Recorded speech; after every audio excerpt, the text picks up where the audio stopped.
Hey, what's good? Joseph Perez-Caputo is a multi-talented actor, singer, martial artist that climbed over the fence at the White House to bring attention to what he sees as much needed change for this country. Nowadays, he's a law school student and is running for Congress in Connecticut. Rooted in working class values and driven by the belief that people come before profits, he's fighting for affordability, accountability, and a future that actually works for everyone. This is my conversation with Joseph Perez-Caputo. Before we get into it, remember to go to coconutjustice.com to get you some clothes that I think would look good on you. Let's go. On this channel, we have had rabble rousers, we've had table flippers. Never, up until now, have we had fence jumpers. Well, actually, not that I know of. Not that I know. But today, you guys, we're talking to fence jumper number one, Joseph Yes, sir. Perez Caputo. Hey. Then cue the entrance music. Where's the cape? Where's the cape? Yeah, right. Oh man, yeah, that was a heck of a day. It was a heck of a day, and Hey, we'll get right into it, but let's remind folks who that little skinny fella is back there. What's your name? What's your name? What's up? What happened? C4's C4's explosive, son. Kaboom. What's cracking? All right, In the car. what's funny is he's a fence jumper right when Trump and everyone started locking up fences and gates and stuff. So let's get into that real fast. Like what fence were you bounding over? Sure. First off, thank you both for having me on. I love getting to talk about this. It's been about a decade, and I can count on two hands how many people really ask the meaningful questions. So I appreciate it. The fence part of it is definitely what people locked onto. And for me, it wasn't even about the fence at all. It was about the lawn. It was the idea of reclaiming the eroding the sacrosanct barrier that kept kind of power away from people. So the fence was an afterthought. I was like, my job is just to get over, hang out there, surrender, do a publicity stunt, try not to die. Obviously, the news told an incredibly opposite story, but that's okay. That happens. And the figurative fence in question, the mythological fence or whatever, to be hopped over, was this idea of reclaiming the American conversation. There's so much, and it's only gotten worse in 10 years between digital media getting kind of rounded up, certain digital spaces. I mean, let's talk about this outright. We're three guys, right? The internet attacks us with psychometrics and targeted ads a very specific way. And, you're a dad, so you might get targeted with different things than I will, right? So like different thing, we're under attack. And then you have legacy media getting bought up with the old Jimmy Kimmel thing happening. So a lot's happened in the last 10 years, but the seeds have been planted the whole time, right? Imperialism didn't get invented the second he took office. Right. And in that way, it was, I knew, because I had read books from the 60s and 30s, and I'd listened to my grandparents and my mother and my father, and I listened to all the generations that came before, and you know what's coming, right? And you don't have to be intelligent, or you don't have to see into the future to kind of feel what was on the horizon. And I knew that, between the Iraq War and everything that had happened under Bush, between everything that happened under Clinton, this whole wave was going to lead to some of the civil unrests that were happening under President Obama. I knew that the controlling powers were going to put an absolute wild one into the office, and I knew the American people were going to be fed up and fall for kind of populist rhetoric, whether it was bullshit or not. So I thought to myself, 2016 is going to be a heck of a year. It all comes down to the 2018 midterms. If I can, through my modest means, take some aspect of publicity and kind of get people on the same page for half a second, if I could reach into the turning of the world and tilt it just a touch through my humble hope, then maybe other people will come in, put their 2 cents in, and it will be this evolving rhetoric that, I had hoped that we would have a conversation on the same page in 2016 and avoid a lot of what's happened in the last decade. But, we couldn't dodge that punch. Now we have to take it. And we have to say, okay, we've been knocked around a little. Like, how are we going to handle the ring? How are we going to handle the fact that we're in this? How do we get out of it? How do we heal from it? So, that's something, on the campaign trail. I've been asked about it once or twice in a town hall. And I did one interview with Sensei John Marione about 2 years ago about it. But outside of that, people either people see that, they mark their opinion, check done, and that's that. But, you see what's coming and you try and stop it with whatever tools you had. I spent about $900 and I used my calves. You're right. And that's what I did. But I spent 3 years doing legal writing and research, even though I wasn't legally trained. Yeah. And 3 years just listening to people, talking to people. Oh, I'm an electrician. I do X, and this is what I see at my job. Oh, I'm a judge. I do X, and this is what I see at my job. And just listening to people. Yeah. Listening to them, frankly, bitch at work. Right? Here's what my boss is doing. This sucks. It was kind of like an undercover boss. And it's bigger than just Gladys eating people's sandwiches.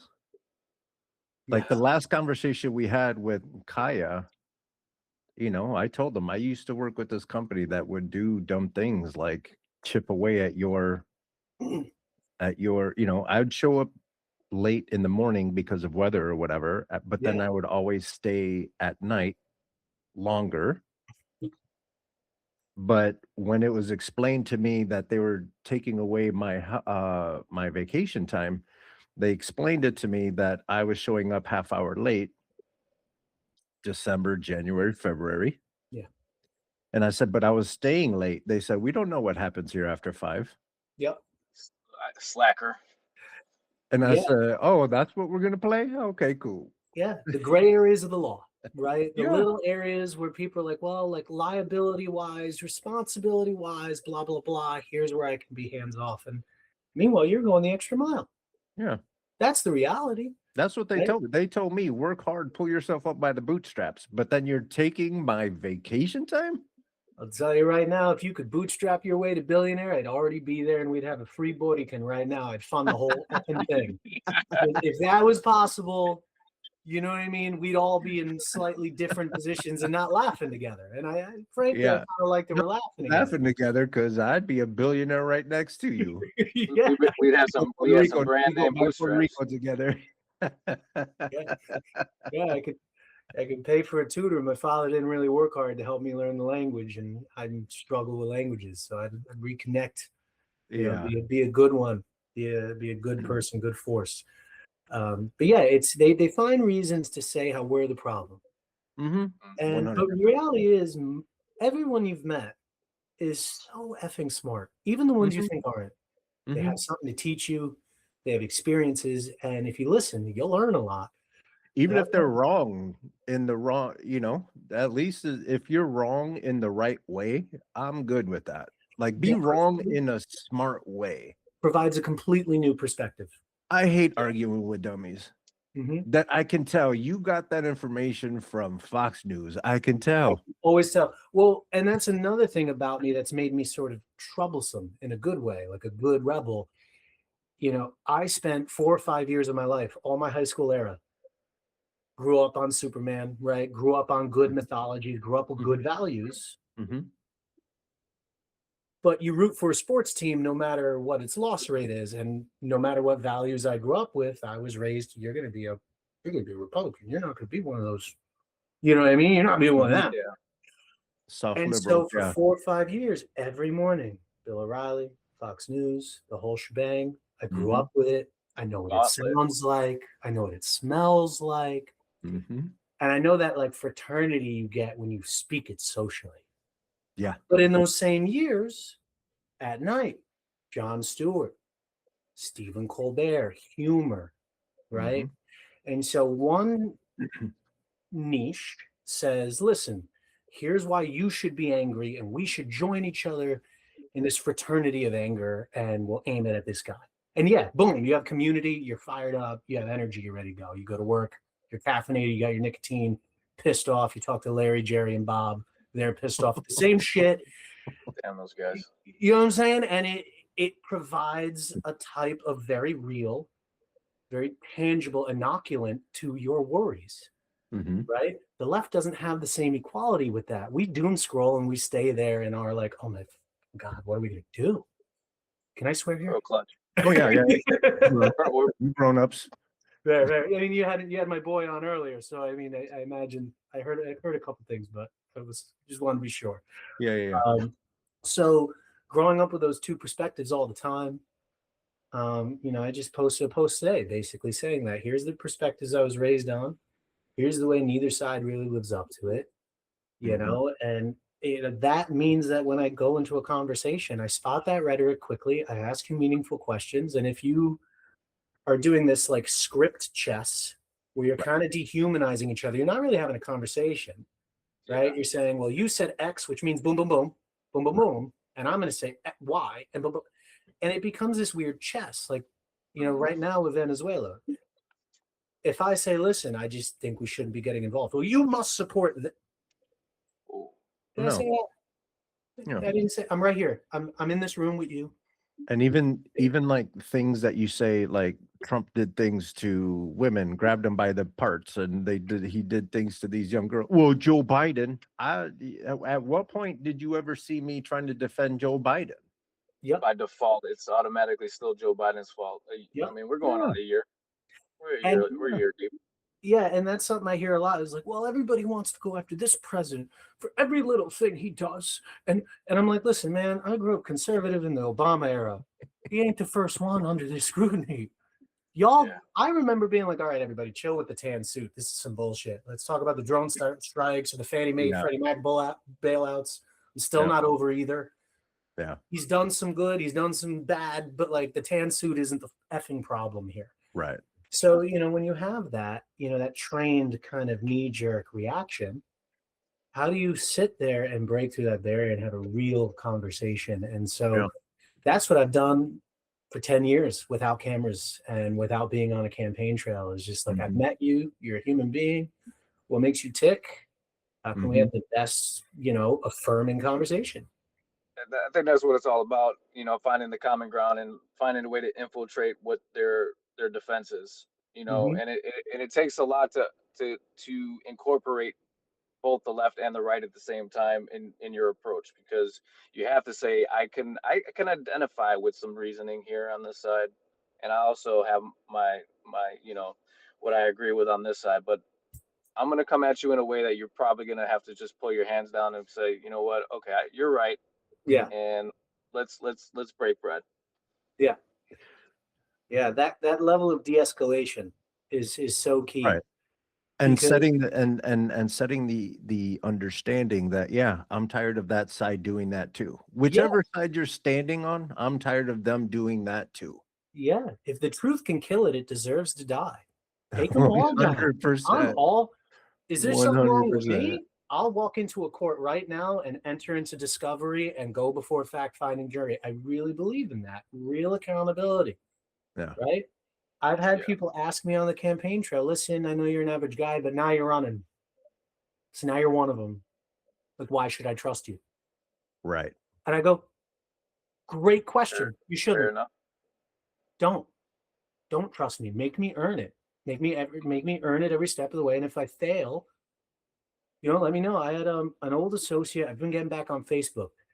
An old associate reached out to me. Yeah, no, it's changed a lot and for the worse. I miss missing it. Yeah, it's not great.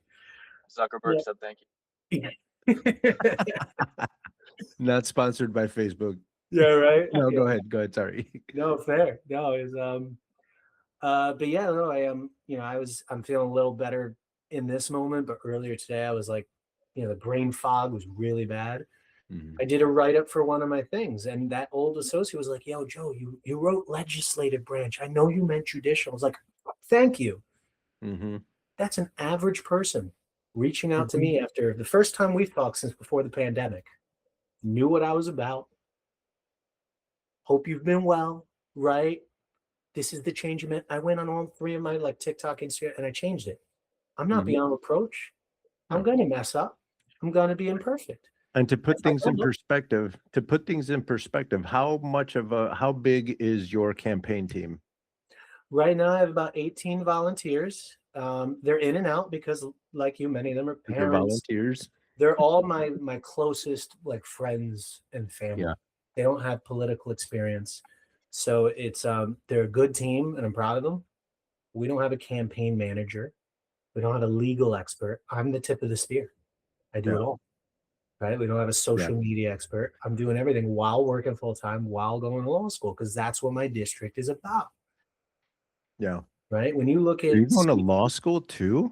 Yeah, I'm an. What do you do? What do you do for a living? Just like on the regular 9 to 5. Right now, 9 to 5. I'm a dental assistant, and I teach karate on Sundays. Damn. Yeah. Every now and again, and then you fix them. Yeah, pretty much. Yeah. You bust you in the mouth and then he fixes your teeth. Here's my card. I'm here for the American Reconstruction, but we can throw hands. Like we can, That's why, because I was wondering, you don't seem crazy to me. You seem like someone that would be a really good friend of mine. We'd go and hang out and do sports and like do all that shit. Yeah. But then you're like climbing over a fence to get to, not to get to the White House, but you're climbing over the fence at the White House, and then you just stood there with an American flag as a cape. Yeah, I knew there were 3 snipers and 2 spotters. I knew there were fully automatic weapons. I'm not reaching the door. I was there with a 47-page document that was a constitutional restatement that basically said, here are all the things they would not have thought about 200 years ago. Let's make some changes, and empowered Congress to make those changes. Do you still have that list? Yeah, I still have it all. Hell yeah. It's all available on my Substack. I'm assuming as part of your campaign. Yeah, well, absolutely. And, I wrote like 20 different letters to different people, basically saying, hey, XYZ, here's what may happen here. Here's what may happen there. Like, just try to take care of people when I wasn't in the room. Sure. The news talked about 1 note to my buddy, 1 note to his commanding officer, and 1 will just in case things went south. I was like, here's what could happen. Boy. So they took like 25 different letters I wrote, 30 different letters I wrote, focused on 3, developed a narrative. The real story was way better. Yeah. But yeah, I wrote a whole letter to my buddy's commanding officer, because what a lot of people don't know about this was I had a friend who was in the Army. Never told him, practice all the routines of operational security, fucking betrayed him. Apologized for years. He's been so cool. He's my brother, but I'm the one with the guilt. And he's like, Joe, stop. Like, it's fine. Yeah. But, he was an Army soldier, brilliant soldier, good soldier. And I operated out of Fort Belvoir for my protest. I stayed with him over Thanksgiving, and around like 1 o'clock, I disappeared. Just completely let him down. He had no idea. But I wrote a letter basically saying to his CO, like, listen, he really had no idea. I knew him intimately. Here are all the things I did to make sure he wouldn't sense it. And he still was asking me emotionally if I was okay. Like, he still knew I was grieving, but he thought it was over a relationship or a family member. He didn't know I was just scared on the eve of the mission, right? So there's a lot to that event, and I kept most of the paperwork. Some of it's gotten lost through the years, moves. Life's messy, right? I moved to New York, moved back from New York. But I've tried to hold on to that stuff just because one day I figured I'm gonna run for Congress eventually. Yeah. You're running for Congress in Connecticut. I am. You originally from Connecticut? I am. I was born in Stamford. I lived in Naugatuck, Connecticut for about 14 years. I graduated from Naugatuck High School, stayed up there for about 2 years, got my degree at NVCC, Naugatuck Valley Community College. Now I think it's been renamed as part of the Connecticut Community College. Doesn't say Trump on it, right? No, not yet. Not yet. They're coming. They're coming for it. If it can be renamed, right? Even if they can, it will be done. I've garnered a little bit of attention for the fact that I do everything in my power to not say his name. So I feel like if he ever arrests me, You know, he's it's just gonna funny, I do brand that his too. name on my head like I'm Calendar Man. You know what I mean? He's just gonna have I'm gonna be a billboard. You know, like that's gonna be my punishment. I'm gonna be there like trying to cut my skin off to get his name off my head. But yeah, no, I'm. My family's from that district. Nice. My father came here from Utuado, Puerto Rico, on a plane when he was 3 years old. Attaboy. My mother's Sicilian side's been in the district. So you basically feisty 100% of the time. It's, people don't give me credit for how poised I've been. I can be, Because let me tell you, my little brothers are half Cuban, half Italian. It's a nice mix. Yeah. Nice mix. But they feisty. Yeah, they feisty. They feisty. They can eat. They can eat. I bet you they can eat. Yeah. No, I love them. I love my mixes like me. Like we're weirdos, and it's hard to explain the fire, Yeah. But I've spent a whole life trying to just do right by people because when you're diagnosed autistic and you got that fire, you're not just passionate; it's behavioral issue. Are you tossing in? Is that more information you're tossing in there? You're autistic? Oh yeah, sorry. I thought you knew that. I am. Yeah. No. Which I get that a lot of people have different viewpoints of what that looks like, and every single one of us is different in how we perceive the world from every single other one of us. So we're not a monolith. But yeah, I am autistic. That was utilized a lot in the protest story. So I figured that was something you had known about. My son is also. Is he really? And he's got a super wrestler. So that's why he's a wrestler. Don't apply limits that don't matter. Oh man. Well, so what's your superpower then? See, that's the trick, right? Is like that was the question that I asked myself most of my childhood. I waited for that savant syndrome. Here are all the ways where I'm told I'm less, and here are all the ways where I'm told I'm gonna have a harder life, and here are all the ways where I just need to be a fucking man, right? And just like not do this stuff. But I told myself, well, one day I'm gonna be good for society. I'm gonna be useful. I'm gonna have a superpower. And reality is sometimes it's not like that. Sometimes it takes us longer. A part of me sometimes feels like my superpower is that I talk with people and I see through the lines. The very thing they tell you we won't have. Sometimes, I feel like my superpower is just that I don't give up, right? Sometimes I feel like my superpower is just that I love people and want to keep learning, right? But I don't know. I would love to tell you that I can just pick up the toothpicks, right? Like from the Rain Man scene. I'd love to tell you that I had that eureka moment of like, here's what I can do. I just walked through law school and got all the A's. I would love to tell you that I can, do the math for orbital slingshots for NASA in my head, but I don't have that. I'm a little funny, Like, no, you're hilarious, dude. That's what's up, man. Have you found, because we've talked to like MMA fighters that are on the spectrum, and they find that having autism lets their brain figure out what the other person is doing. So they've learned to leverage it in a fighting situation. Does that apply for, say, like a karate event? Yeah, I found that it's very therapeutic to be working on mindfulness, to be working on yourself. All the martial arts, I think, are very helpful towards anyone with the spectrum. And I remember being in fights as a kid. I was that kid who didn't have his boys with him. I was the one on the receiving end of the jump, right? And just numbers, you're going to lose those most of the time. I've been knocked out. I've had things broken. I know what that feels like, which is part of why I'm anti-fascist, right? Like I was already empathetic, and then I learned. Yeah. I've also won a couple of those. And when you win against a jump, that's a weird feeling. Yeah. When you realize you're taking care of this guy and this guy's hand is moving and you just kind of know how fast it's going because you saw it a half second ago and because that window is reflective. And it's a weird thing when it's there. But I've also had moments where I walk through Times Square and I go, I'm going to faint because I can't stop tracking motion. Mm-hmm. Overload. Yeah, overload. Overstimulated. And sometimes you're not even aware it's happening, right? There's this bleed between the conscious and unconscious minds, right? Where right now I'm locked in, I'm happy, right?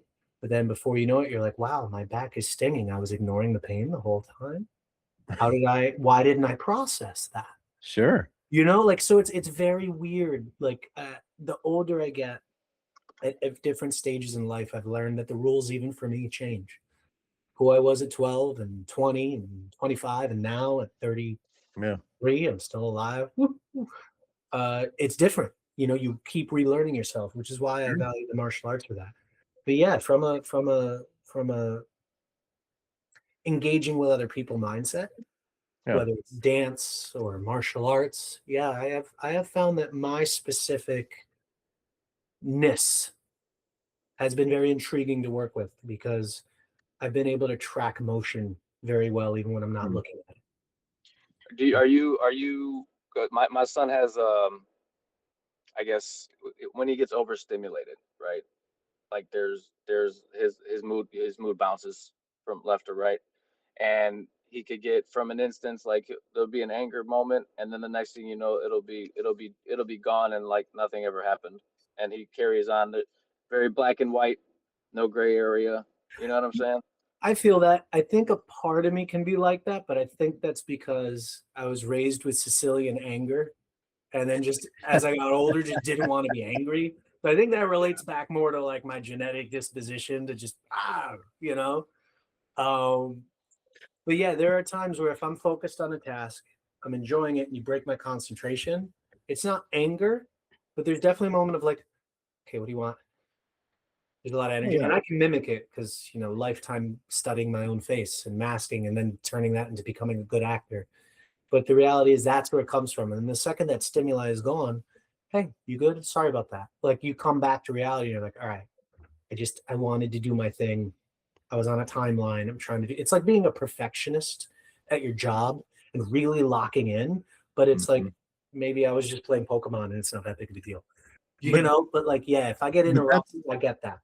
Yeah, that's a momentum thing, because as a creative person, I could be focused on whether it's a drawing, a painting, or something like that, and someone walks in, and it's just that abruptness. You know, it doesn't feel good if you're sleeping. It doesn't feel good if someone just jumps in and says, "Rah." That's a good analogy. Yeah, yeah. You're in the shower, you're focused. Someone goes, you fall down. You know, it's and it's related in some ways to Mihaly Csikszentmihalyi's concept of flow. If you study positive psychology, Mihaly Csikszentmihalyi was in a concentration camp, and he saw these two old dudes playing chess, and they were not happy, right? Because they're in a concentration camp, but he found that they were experiencing real joy. Yeah. He was like, man, what is the source of happiness? What is the source of joy? And he found that people felt deep personal fulfillment and a sense of satisfaction when they were in flow states, rather than like the root, like, I feel happy. It's the flow state. And you can apply that to love, right? You can apply that to other things that are beyond an emotion, but are also a state of being. So he said there's passive flow states, which is like you're playing video games, you're hanging out, you're watching the game, eating wings, whatever. There's active flow states. Like, I love my job. I take pride in my work. I'm focused on wiring this line really well, hammering, you know, building this ballast very well. I'm a creative. I'm really editing this video the right way. So there's active and passive flow states. And I think that for me, I really only got that tremor when it was the active flow state. But when I was younger, sometimes the passive one would be like, what do you want? You know, doing my homework, I'm playing a game. You know, you get locked in. If you're locked in, you don't want to unlock until it's time. Right. You know? Right. I agree.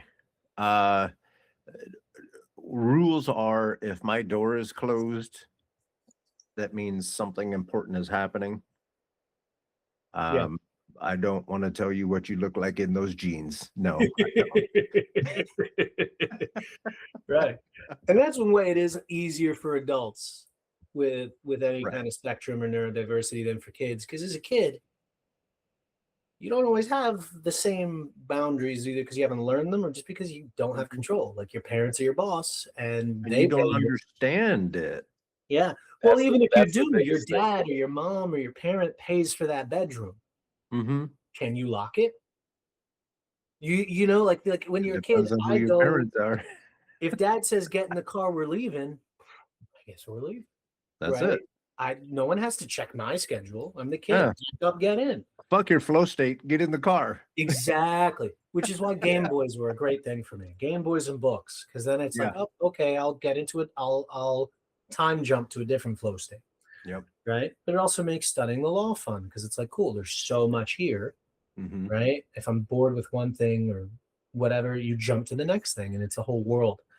So yeah, I think flow states are a big part of it. Respecting each other's flow states, learning about each other's flow states. I bet your kid's a hell of a wrestler. I bet.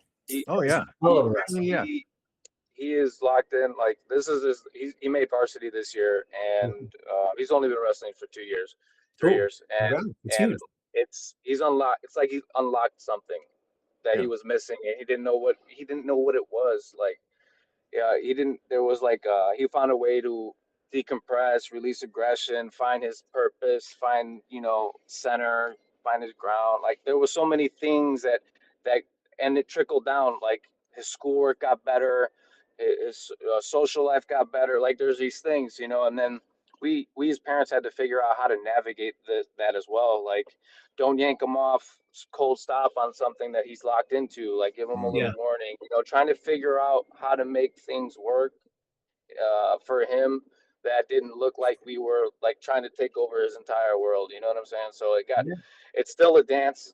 It really is, and it will always be. Yeah. It's not easy, but for us, like we're faithful, man, and we believe that we endure things because we're supposed to help others endure, make it a little lighten the load a little bit, identify some things to make it better. So I mean, that's kind of where we're at right now, and we're blessed, man. By all means, that we're truly grateful, and he is a hell of a wrestler, man. That's good. And between wrestling, karate, and things like that, that's a situation where you better hurry up and pay attention. You better hurry up and focus. Mm-hmm. Not that your life is in danger, but if you're trying to be good and you're trying to win, you better focus. Mm-hmm. Otherwise, at the blink of an eye, someone gives you an axe kick to the head and you're like looking at the lights, not trying to understand how long your nap was. Yep. That's like when we had Dean Thomas on, right? And he got hit by BJ Penn and he woke up in the ambulance. Say, are we ready for round who 2? won? Yep. Did I win? No, you rested. You are resting. Oh man. Yeah, no, Sun Tzu said all warfare is based on deception, but I don't know. Combat can be real honest. That feedback when you're sparring, that feedback when you're in that position. Like I did some boxing, nothing amateur or pro or anything, just as a student. Sure. You get that feedback. You can't lie to yourself and be like, I did great today. And they say that in swordsmanship. Like if you can't really look in the mirror, you can't call yourself one. You have to accept the reality of that feedback. And in a way, I think some of that does pepper my political philosophies, because it's like if I'm wrong and I learn I'm wrong, I need to change. I don't shouldn't derail your whole effort. Yeah, if I'm identifying with something and I learn it's wrong, I need to re-identify. Sure. Right? Like, and that's what I've done multiple times. I've been wrong on things. Sure. And I think that's natural. And I think that's healthy. And honestly, I think that's patriotic and democratic. And intelligent. And I think what kind of an intelligent person do you know that has made a statement that was probably incorrect at the time, and that intelligent person just continues to, without having any external investment in the statement, intelligent person will take a look at that statement and do exactly what you said. Take it back, readjust, and then represent it. Smart people do that all the time. Yeah, that's why science is science. Yeah, and I think the point of science is to say, like, I'm right until I'm not. Yeah. And to be try and be excited when you realize you're not right. Wait, there's more to learn, Yep. right? Like as a wrestler, your son might get to the top of the game in wrestling. And I'm going to be honest, a lot of martial arts don't know how to deal with wrestlers. But then he might just face a boxer one day that just doesn't get stopped. Yeah. Or he might go to a BJJ gym. He Mhm. might go to another gym and be like, wait a minute, people like learning what I have to cross-pollinate with, what I have to teach. But it's not a one-size-fits-all. It's not going to work every time. This is a whole ecosystem, and I represent one part of it. Mhm. And that's where the fun begins. Mhm. That's the fun part, right? Investigating who you are in different circumstances. Yes, My being son, able my to. son went to. Oh, go ahead. Sorry. No, go ahead, please. I was gonna say my son. He took the summer off and went to BJJ training for a little bit, and he was bouncing around. He was hopping around, doing takedowns, and then he get choked out. Yep. Right, because it was real easy. I didn't want to say anything. Gotta focus. And then he jumped right back up again. He's like, "Let's go!" But his engine was always on go, and it was something different. So I understand when you say the martial artists are like they don't like wrestlers too much. The foundation, the fundamentals are like, but if you have to have your head on a swivel and learn different attributes, and that's one of the things that a politician needs to understand is that when they don't have all the answers, they're going to find the answers or their course correct, or you can become president, I guess it all depends. Yeah, well, and if you're sitting down with someone who's a neoliberal and someone who's a socialist and someone who's a conservative, these are three different martial arts. Can I get you to play? Yeah. Can I get you to have a valuable outcome out of this? When people ask me if I think I'm qualified, way to say it too. What happened? I love the way you made the comparison. Thank you. When you went from the different specialties in the combat sports to something that's not supposed to be combat sports. Yeah. The mentality and the approach that just it was Thank you. cool to hear you explain it that way. It makes a lot of sense. Thank you. And I appreciate that. And when we put those things together, right? When people have asked me, right, because right now my district's on fire, positive and negative, with the news of the new mayor of New York. We're right next door. We're like 60 miles from him. I canvassed for him 3 times. I've never canvassed for anyone in politics before, right? Like I love this guy. Yeah. But people have valid concerns, right? I know someone whose parents were from Romania, and she's very scared of communism. Yeah. Human being. It's like, listen, My father escaped communism. I get it. I'm touchy, yes.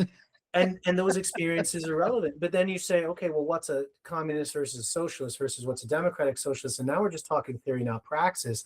Where and in what country and why and how we're thinking. Then you start incorporating the martial arts of it, right? If I say, okay, here's former USSR, or I go down south and I say, here's US intervention, or I just say, do we have enough data for this, right? I think a lot of modern democratic socialists are a necessary and expected reaction to the failed promises of the neoliberal cause, right? The false promises of I don't want to give him this critique. He's just the famous figurehead, the Obama era neoliberal, right? Because Clinton did it, right? I don't want to put everything on President Obama, but I think progressivism is the natural part. But now what happens when I'm 80, when I'm 70, when I'm 60? Am I going to look at the next generation saying, no, I spent decades building this future dream and everything's functioning? You're wrong. And now I'm the future neoliberal? How deep do my roots get that I stop? Yeah. Right. So it's a moving target. And so when people ask me about Zoran Mamdani, I always tell them, listen, here is a state legislative branch going for a executive branch role in the state. Maybe I could run for state legislative branch. It's a team effort. I don't think I'm qualified to be mayor in New York. You need a certain knowledge, you need a certain leadership. So when people say, well, wait a minute, you said you won't be qualified for this. What makes you think you're qualified to run for Congress? It's a different game. It's a different game. And also, is Congress qualified? Right. Half of them aren't even working. Let's talk about that because I've always wanted to clarify the different branches of government for people, because someone running for the House is not the same as someone running for Senate, and they're both called Congress, Yes. right? Right. There's a difference.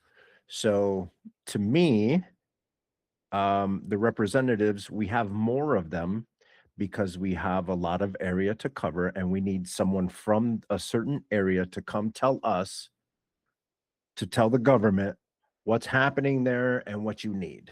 Right. Right. So Right. for that, just a simple fact, Joe, that you live in the area and that you give two shits about what happens in Connecticut, Yeah. lets me further know that you are probably someone who should be running for office. Thank you. Yeah. With the representatives, right? Like with senators, you get 2%. Representatives is by population, and the whole point is that representatives from the federal idea, from the Federalist Papers, like all your famous heads, Monroe, Hamilton, all those guys, the framers. Mm-hmm. The idea of it was they're just going to be more loyal to their communities. They're going to be more loyal to their states. Whereas maybe a senator might be a little more of a federalist, right? Might be more into this national thing. So they're supposed to balance each other. And that's why we have bicameralism and presentment. You need to vote on the same exact wording of the same exact bill. Mm-hmm. And then you need to present it to the president. It's supposed to be very hard to pass a law. Mm-hmm. But then we have parties, and that's a whole other dialogue that I don't want to go into at the moment, because I'd love to see them all destroyed. I don't like political parties. I'm trying to play the game the best way I know how, but sure. This is the way we've been talking to a lot of people that are like, this two-party system thing is trash, but we have to play the game. It's horrible. Yeah, because there's no way I'd win if I didn't try and use their system to beat it, right? I wouldn't be the rebel I am today. Yeah. So with District 4 Connecticut, right? If you watch movies like The Stepford Wives, which is based on Darien, or you watch movies like Wolf of Wall Street, that's kind of what people think that area is, right? District 4 Connecticut also includes Fairfield County and what is considered the Gold Coast, right? So it's a lot of people who've come from the wealth of New York City and say, we want a little more elbow room, and they hang out with us, right?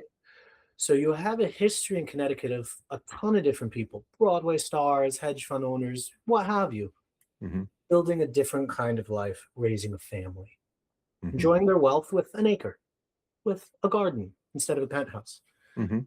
But what that also means is we've had over 100 years of gentrification. And I was a gardener for many years in Connecticut, which means I know that segregation exists. It's just you don't cut down a certain couple of trees. Yeah. This neighborhood's the broke neighborhood. And in 40 years, they're going to build some low-down, weird-looking college dorms, call them luxury. Yeah. And the new working professionals are going to come in and pay double what it should be worth. Sure. You've had this cycle of violence going well before I was born. Stanford was a smallish town when I was born. Now, we joke around, call Harbor Point Stanford, Miami Stanford. Because it's gorgeous. It's beautiful. Good for you if you can live there. It's not designed for people like me to be able to afford it.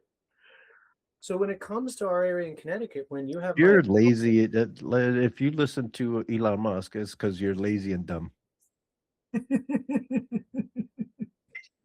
Yeah, he's not going to be giving you good advice. He's not going to be giving you good advice. He's like, well, if your father has a mine, then you can buy rockets, right? It's not going to be the same thing, But, my incumbent, is I don't think he's a bad human being. I'm not going to sit here and talk trash. I don't think he's a bad human being. I see no evidence of being a bad person. But he's of that style. And that style is still imperialistic. It's still violent. And it's violent in a subtle way. Yeah. He's the 52nd richest member of Congress, which puts him, I think, somewhere in the top 19% for wealth of congressional representatives. How much of that did he start out with? Do you know? I don't know, because he was a big president of Goldman Sachs or something. He was already doing okay before he did. So I'll give him credit that maybe he just wanted to do public service. Right? What did his parents do? His father ran a bank in Peru. Okay. So it was you might as well give him a gem mine. Yeah, like if he says he's Hispanic and I say I'm Hispanic, there's a conversation to unpack there. If his Spanish is better than mine, there's a class reason as to why his Spanish got better than mine. Like my parents didn't stay together, right? Like there's a reason for that. Yeah. You know, and you know, I don't think he's an evil person. Sure. Right. But at the end of the day, when your district is routinely the second highest in wealth inequality of all the congressional districts nationally. Yeah. When you won Stanford, Norwalk, Bridgeport, the big, you know, working class neighborhoods, working class cities, and you lost every other city, the wealthy ones, in 2009, lost the Working Families Party endorsement in 2012 and never got it back. And you're the 52nd richest person in Congress. Something's telling me your philosophy simply doesn't work. I don't think it's a skill issue. If you could have executed it, you would have. And I acknowledge it's Congress. It's a team effort. I can't blame you for everything. But do you want more of the same? Yeah. It's not the same planet for us as it was before COVID. It just isn't. It's not the same planet I came out of high school in the 2008 financial crisis. It's not the same. We're living in completely different Americas. 33 years old, 33 years old. It's probably my like fifth, sixth America I've lived in. It's totally different. Especially when you're working class and you see your life change. Go get a payphone. Yeah. You carry $1.50 in your pocket for the payphone anymore? No, you don't. No. It's a different world. Yeah. So I think we need someone. The fact that we can talk to people and not have to lean up against the wall all day long. Someone knocking on your payphone. Can you get off? Yeah. Right? Yeah. Oh man. I remember my parents being like, Joey, print the MapQuest instructions. We need to get there on time. You remember, do you remember printing the MapQuest instructions and that shit took you to somewhere completely different? Yeah. Yeah. Like, and what does it mean to the young voters who grow up with technology, right? They grow up with a completely different thing. Yeah. Right? Like all the time, people will ask me, why is there not direct digital democracy? They ask me all the time, why can't I open up my phone, have a secure connection, just like I do with social media, and vote on my town charter, vote on my state law, vote on, why do we even need a legislative branch? Why aren't we all the legislative branch in the jurisdictions we live in? Let's go. And that's Joseph, one of my bigger things. I am so excited that you exist, and I'm so excited that you opened up that door. Thank you. For what How is it that we can have something as revolutionary as ChatGPT, but we can't take something as revolutionary as ChatGPT, introduce it into the system that everyone says it's fake? Yep. What if we take ChatGPT and the same kind of stuff that they do with banking, you know, because every time I open up the app, they're asking me to double check my social security number, my phone number, my address, all that stuff. It's like the scene from Swordfish. You have to hack into the Pentagon in under a minute just to get access to your own banking information. I feel like Hugh Jackman in Swordfish. I can do it. But then we have everyone is bitching and complaining about how government doesn't work, but yet we have proof positive products that we can use to streamline things, right? Yeah. I don't understand why. And let's play with this idea for a minute. I don't understand why we can flip rockets and do all this shit in space and have something as cool as ChatGPT and all this stuff and not leverage that towards making a more efficient government. I already have an answer, and it's one you know in your heart. You feel it. I don't even need to tell you. It's because venture capitalists will never let a new world exist until they've already cornered the market. That's why, and you know it. You already know that. Yes, I do. Right? Like the reason ChatGPT takes off is because they were like, we can make this work. Bitcoin even maybe burst its britches a little too soon, and that's why they made a big stink up about it. Yeah. Right? So they never really want to let something through the filter system until they've already kind of talked to their buddies, made the laws copacetic, and made it happen. It's they want to corner the game before we get a chance to play. This is something that happens that I don't think that people understand. People like Elon Musk, people like the pharmaceutical industry, people, all these rich people that you think have made it all themselves, really what they do is they take advantage of corporate welfare. Mm-hmm. They get billions and billions of dollars to learn how to flip rockets and do dumb shit. Yep. But yet people are upset with the mother of three that needs grocery money. Which is the old Or Reagan propaganda, right? The old racist Reagan propaganda. yeah. Absolutely. Feeding, I'm going to say this again to the red hats in the back. Feeding homeless people has never brought down the world's economy. Letting corporate people take advantage of these rules that they show you time and time again that they have pushed and pushed and pushed against the rules, against the fair rules. And you get mad at, I'm going to say it, Kaya Creekmore's mom. Yep. He said this. Look at the video that we That's released a good just man. today. That's a good mama. Those are good people. Do you understand that she had him at 15 years old? Yeah, he and I talked about that because my mom was 18 and he and I were both born in a time where that wasn't like accepted. My mom was 17. My mom was 17 with 2 kids. Yep. And it wasn't her fault that she was a single mom. Yeah. We can talk about that stuff later. I got some movies coming out on that shit. Yeah, absolutely. But justice for mama. Exactly. Yeah. The point is helping Americans, putting Americans first has never crushed the world economy. No. Dealing with idiots like Elon Musk and all these bums has. Yeah, well, because it's kind of this weird extension of manifest destiny, right? I go to this place. I chop down all the trees. I build this cabin. And I say, wow, by the sweat of my brow and the brilliance of my wit, I did this all myself. The forest did it. I didn't make the hatchet. I didn't kill the natives who were there. The army did it for me. The government allowed me to have that plot of land because I look white. Hey Joe, have you seen the Instagram post with the little Mexicans are doing like this? You know, they show this backyard and they do like this. Yeah. Nothing happens. Yeah. And they're making fun of all the white folks, all the rich folks. Let me say it like that. I have to be careful because I was a gardener for the rich. You could say I know a lot of poor white folks that get upset when I say rich white people, right? Or just white folks in general. I think we're the rich and powerful, the people that have money to do like this and shit changes, right? Yeah. These Mexican dudes are making fun of them. They do like this and don't nothing happen. Yep. Yeah. No, I love it because I've seen that. I've been a gardener in Fairfield County and I've worked security at these big hedge funds. Now, I don't know what NDAs I signed 10 years ago, so I'm not going to say their name, but I worked in private hedge funds as a security guard. And I remember very specifically 2 gentlemen talking about how much they skirted on the taxes that year. Oh, yeah.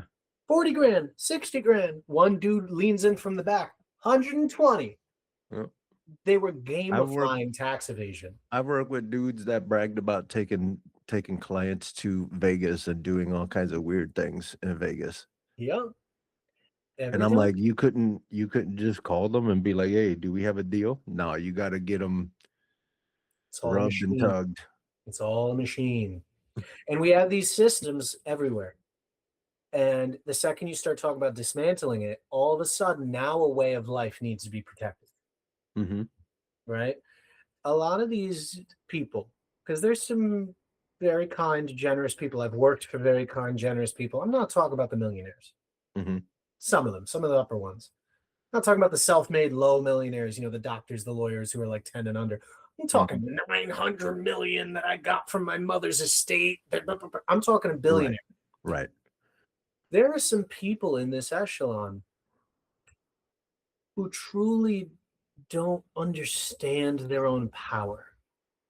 They only understand their lifestyle.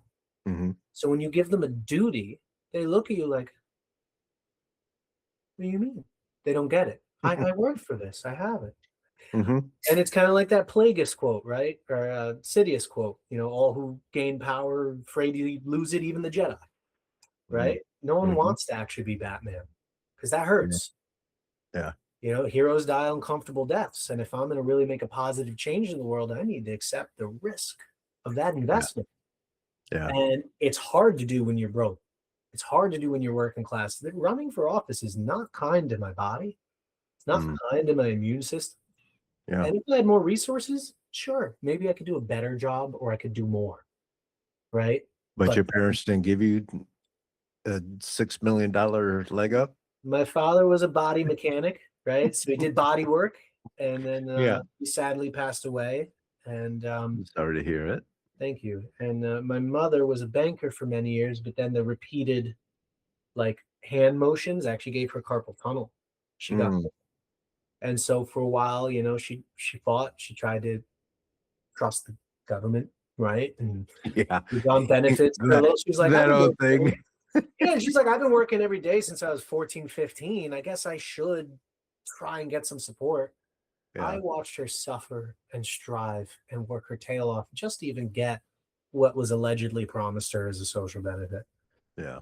And then she finally got clearance for surgery. I think it was one of the best hand surgeons in Connecticut. Permanently crippled her, nicked a nerve. Could we go to court? No. We don't have money for that. Right? Even though he has malpractice insurance, and even though it would probably all shake out in the wash, at that time, we didn't have the means. Yeah. Justice is paywalled. Yeah. Right? Justice is paywalled for most of us. I lost my health care coming to run for Congress. I make about 11 grand less per year living and working in Connecticut than I did in New York. I can afford to live in Queens. And I had enough money that I was able to afford my rent and not enough money. So I was able to kind of qualify for the free healthcare. Oh. Not in Connecticut. But guess what's in Connecticut? A lot of insurance companies. Huh. And guess who takes over $100,000 in campaign finance from these insurance? Yeah. And that's the other aspect between a federal and a state legislature. The New York State legislature was able to use the different taxes they bring in and the different cultures to create a different benefit for its citizens. Yeah. In Connecticut. And in a way, some of the state rights people have a point. Some state autonomy can be very helpful. It was in New York, right? They didn't just mirror Connecticut's policy. They have a better one. Yeah. But then you see what's happening, with abortion all across the country, no matter what anyone's belief structure on it is, there is a part of it, and you can't deny it. You are controlling women, and that's not okay, right? Yeah. I don't care what your religious connotation is. I believe in jurisdictional voting. I believe you shouldn't even vote on something based on subject matter. So as a man, I fully believe that abortion should be settled by a national vote and men can't vote. Yeah. I believe that's a federal thing because it invokes all citizens. And I believe it doesn't invoke male citizens. But not everybody subscribes to that belief. So I need to go there and argue it, either in a state or federal legislature. And that's the process. Yeah. Yeah. Going back to the process of government and kind of clarifying that. Yeah. The way I see it, and help me if I'm wrong, but the way I see it is the House of Representatives is tapped into what's happening in their neck of the woods. Yes, they're supposed to be the grassroots up. They're supposed to be the trickle up knowledge. So they go and they hold their congressional sessions and they say, this is what's happening. This is what's happening. And, like Lauren Boebert will say, we need some water on the east side of Colorado. Right. And then everyone's like, all right, cool. Yeah. This is what we do. So then you guys start the process of the bill that's hopefully going to be a law. Once you guys do all the arguments and everything, then that goes up to the Senate, which then actually builds the law. And then they present it to the president, which then signs it into law or doesn't sign it into law. Right? Yes. The only thing I would add to that is the Senate might not build it. They might either accept or reject the words and offer revisions. Okay. And then sometimes there's committees because there's so much going on that sometimes what Congress will do is they'll say, hey, we've passed it, kind of, right? We've said we will vote on it. We've passed the Mhm. resolution that we will see it. Send Mhm. that to the appropriate committee for notes before we Okay. even want to vote on it. So Sure. sometimes a lot of bills just die in committee. I think some of the best bills ever written that one day we will probably pass are just in old committee notes, old Huh. bills that really smart people made that just power systems at the time didn't want to let come through. Didn't let it go through. Okay. So a lot of, I think, of the job of a new Congress would be to resurrect ideas that were good, Yeah. right? Or at least re-engage with them, refloor them and say, hey, this got voted out 5, 10, 20, 100 years ago. Mhm. Does it have merit to where we are today? And I Yeah. think so.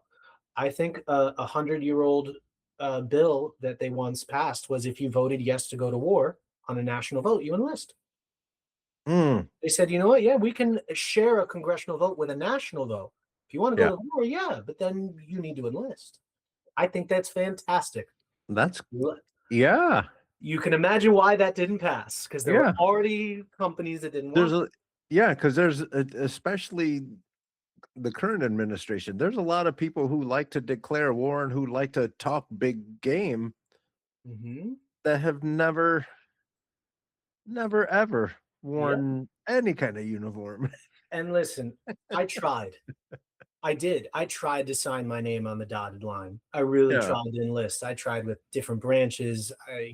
Then I did my protests, and that made it even harder, of course. Yeah, sure. Of Um, course. Uh-huh. but I tried, and when I couldn't get in, I still drove vans for the DAV, and Mhm. picked people up from Home of the Braves and took them to the other congressional district where the VA hospital was.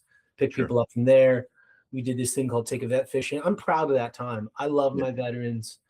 And they'll all tell you their story. They're some of the greatest people. But a lot of these dudes in government, especially right now, fail to admit the difference between I've been in a little scrap and I've been in effing war. Right. I know what it feels Right. like to use violence to defend my life. Mm-hmm. I know what it feels like, the shame, the guilt, the resentment, the fear. I don't know what war is. They're not the same. No. And so when you subject people to war and then you don't take care of them, we've never taken care of our vets, but then there's always money for these companies to do new forever wars. Come on. Exactly. And I'm not, of the current candidates, I'm not one of the veterans, right? Like I'm not in that bracket. But you're also not one of the guys who continues to say we need to drop bombs on people. Yeah, never. There's a difference. There's a difference. There's a difference human between difference. someone who knows karate and not that I don't I think I have a pretty good feeling for who you are as a person. I don't think that I would ever take you to the club and you're going to go karate chop someone in the throat. That doesn't ask for it. You If know what I I'm mean? angry and doing something, someone really did Someone something really messed up. that I And that's my couldn't point. de-escalate. Like, and I don't even want veterans to be talking a big game like that. If you can fight and and you got that kind of animal in you, you know that you don't need to do that. You know that you How don't have to talk precious that way. life is. Yeah, I could have you every understand. skill in the world, and I don't know your boy is strapped and outside of my line of sight. When I open up this box of opportunity, this box of probabilities, Yeah. I lose complete control. It's like a raging fire. I lose complete control of who's going to die, what's going to happen. Mhm. I think I got you. I literally slip on a banana or an ice cube. You don't go warmongering if you've seen a thing or two. And you don't Mhm. go fight mongering, right? To keep those ideas separate, because I think it's incredibly important to keep them separate. It's Yeah. one thing to be in a duel or a bar fight. It's another thing to really understand Blow up experientially. a country. Listen to me and this is not to you, Joe. This is Oh, to of people course. that are listening to this video. When I was in the military, I um the missiles that we played with had nuclear capabilities.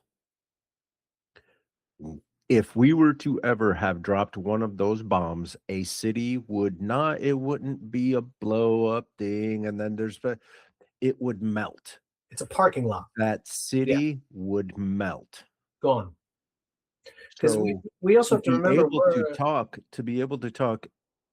so haphazardly as some folks do these days, yeah, you you yeah, don't fully understand. yeah. Because even what we've seen from the movie Oppenheimer and what we know from Hiroshima and Nagasaki, these are not the Mhm. same bombs. No. These are not. We have Th things big enough. Some of these hydrogen bombs could. They're not. They're not to be used. Yeah, You know, this is not a situation that should be dealt with willy-nilly. And unfortunately, I right. think a lot of personality types are attracted to government Mhm, who shouldn't be in it. mhm, They're attracted to having that power. mhm. I'll tell you right now. If you watch a Western and you want to be president, you don't have the it's not you. That's not your job. I don't Yeah, need you to walk in like a cowboy.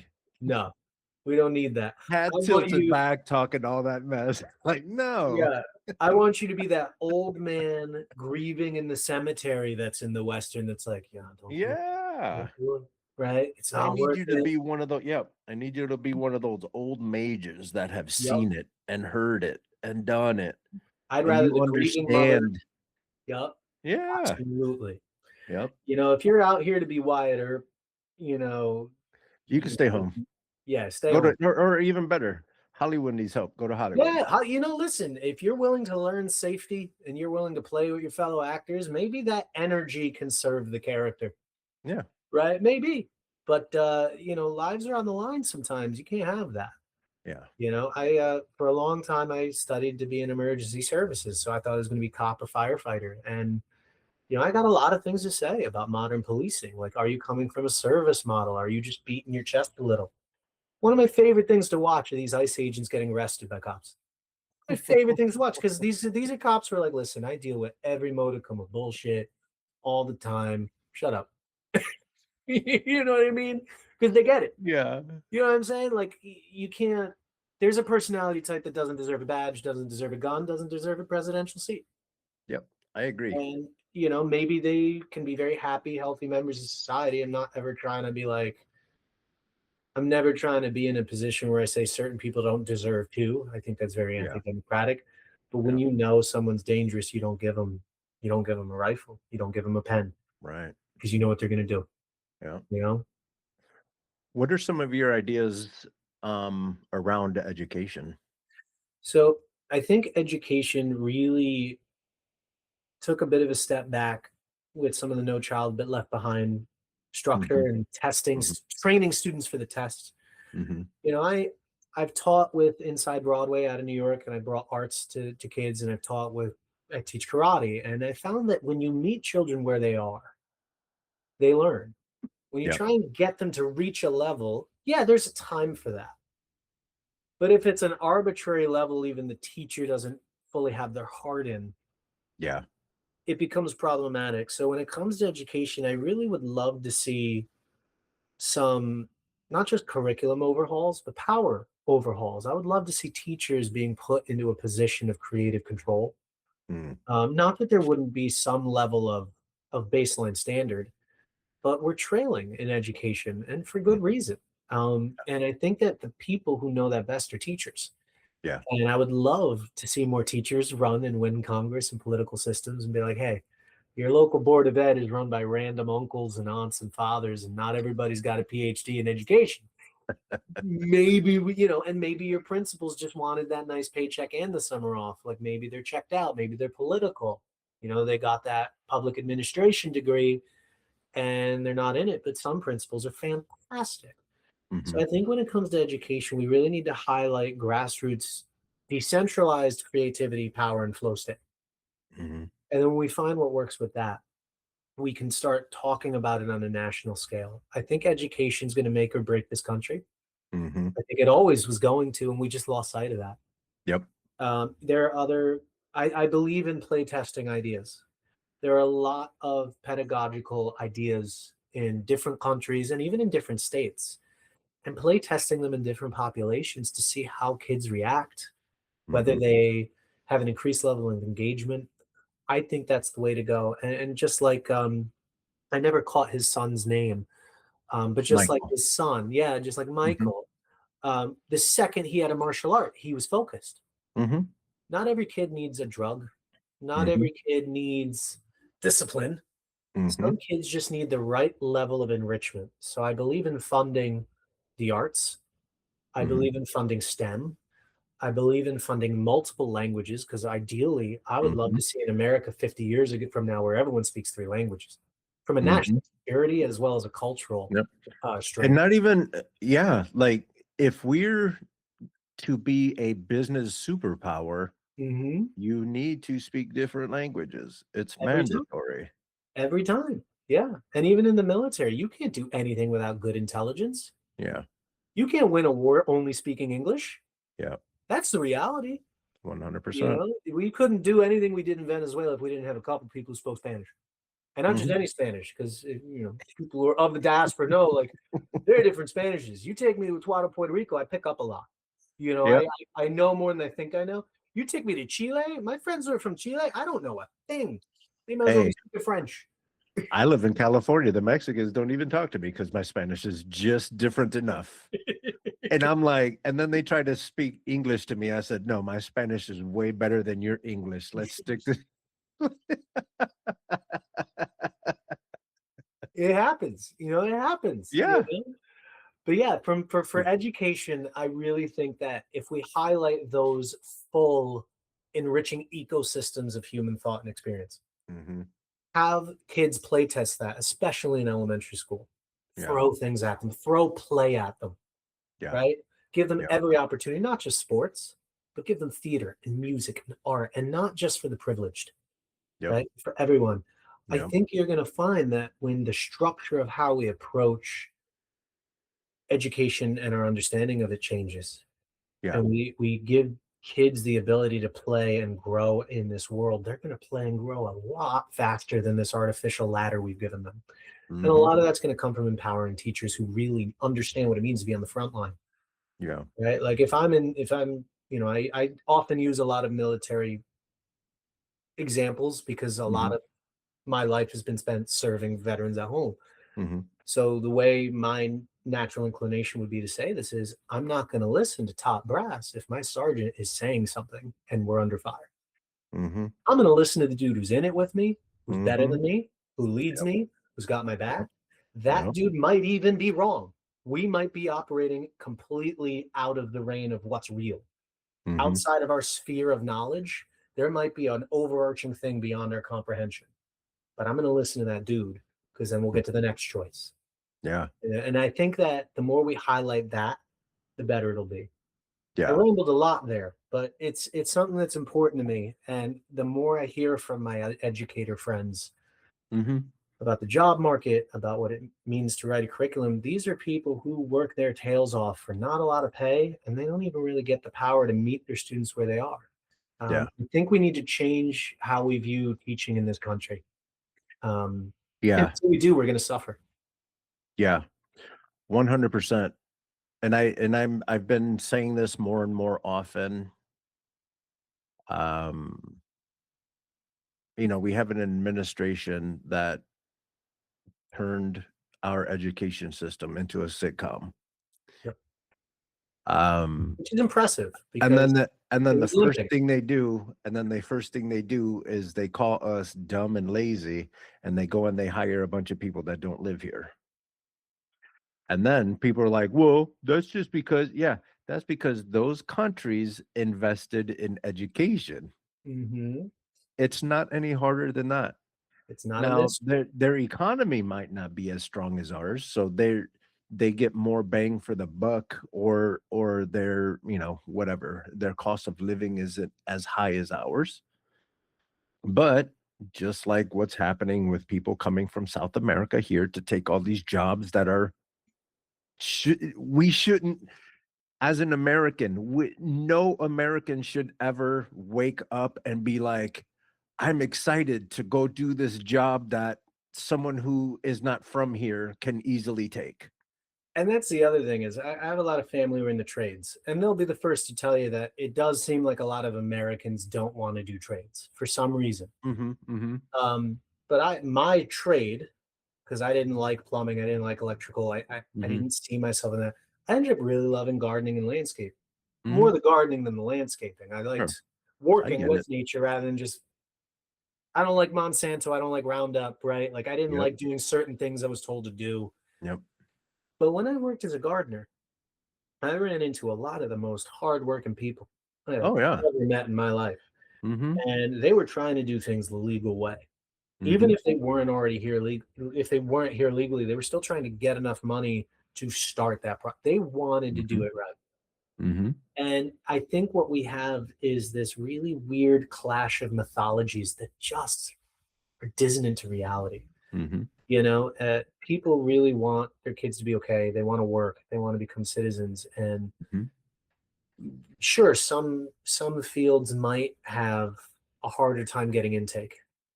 But Yeah. if you cut education and you start garnishing people's wages when they went to school to try and pay for that education, but you've allowed those banks to make all the money, Mhm. and then you're destroying K through 12 education. It doesn't take a lot to see that we're going to be ping-ponged around the pinball board until we're debt slaves working any job. Right.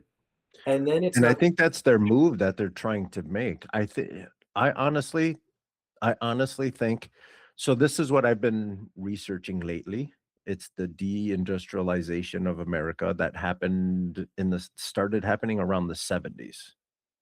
When that started happening, um, normal people, the working class, lower class people, those folks were never told that we're going to deindustrialize America.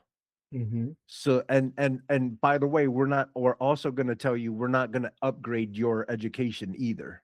Nope. They haven't done anything as far as education, so you're still a machine part, Yep. but it costs so much more to live here. So what they're doing is they're squeezing us. Yep. We have a bunch of people that should be working these jobs that we don't want. And I'm not even talking trades, like mad props to the plumbers, electricians. That's where I come from. The Yeah. construction people, you know what I mean? Mad props to them. I'm talking the picking strawberries and all that stuff Yes. kind of jobs. Everyone is upset that all these jobs are disappearing. Meanwhile, if we had an education system that set you up as a computer programmer, Mhm. a proper software designer, a proper graphic designer, all this stuff, then it makes more sense after so think of it like a neighborhood, right? Right. When we were industrialized and we were building things and all kinds of stuff here in America, we had plenty of jobs. But then once you deindustrialize, so what happened was they took all these factory jobs and they moved them to China and they moved them to where Taiwan and all these other places. And they started hiring and making things from over there, Yeah. not investing in over here. And they didn't even tell the American population that, hey, this is what's happening. Get ready. Start Mhm. inventing things. Mhm. They didn't do any of that. And They as just they were said, doing that, the yeah. CIA was pulling its BS. And I think now they're trying to, But because I saw this video where Trump back in whenever it was 2017, 2018, um, where he said Americans are going to have to get used to taking a pay cut if they want to stay competitive in the global workforce. isn't that something? So I you have to take the hit, but I'm just going to sit here and keep coming up with scams to take the little bit of money that you have left. Yeah, and after, we've aggressively overthrown other governments, after we've created refugee crises, after we've stopped Haitians from fleeing here, after we've denied political asylum, Mm-hmm. now we're going to teach people to hate the very people who are actually believing in the American dream and saying, if I work hard, I'll be okay. And we're going to hate them because we've worked hard and we're not okay. So why should they be? Yeah. So it doesn't add up. It Right. doesn't add up. And we shouldn't Right. have to take a pay cut to be competitive in a global market when our country has disproportionately dominated the global market in a massive amount of facets. We've created the problem.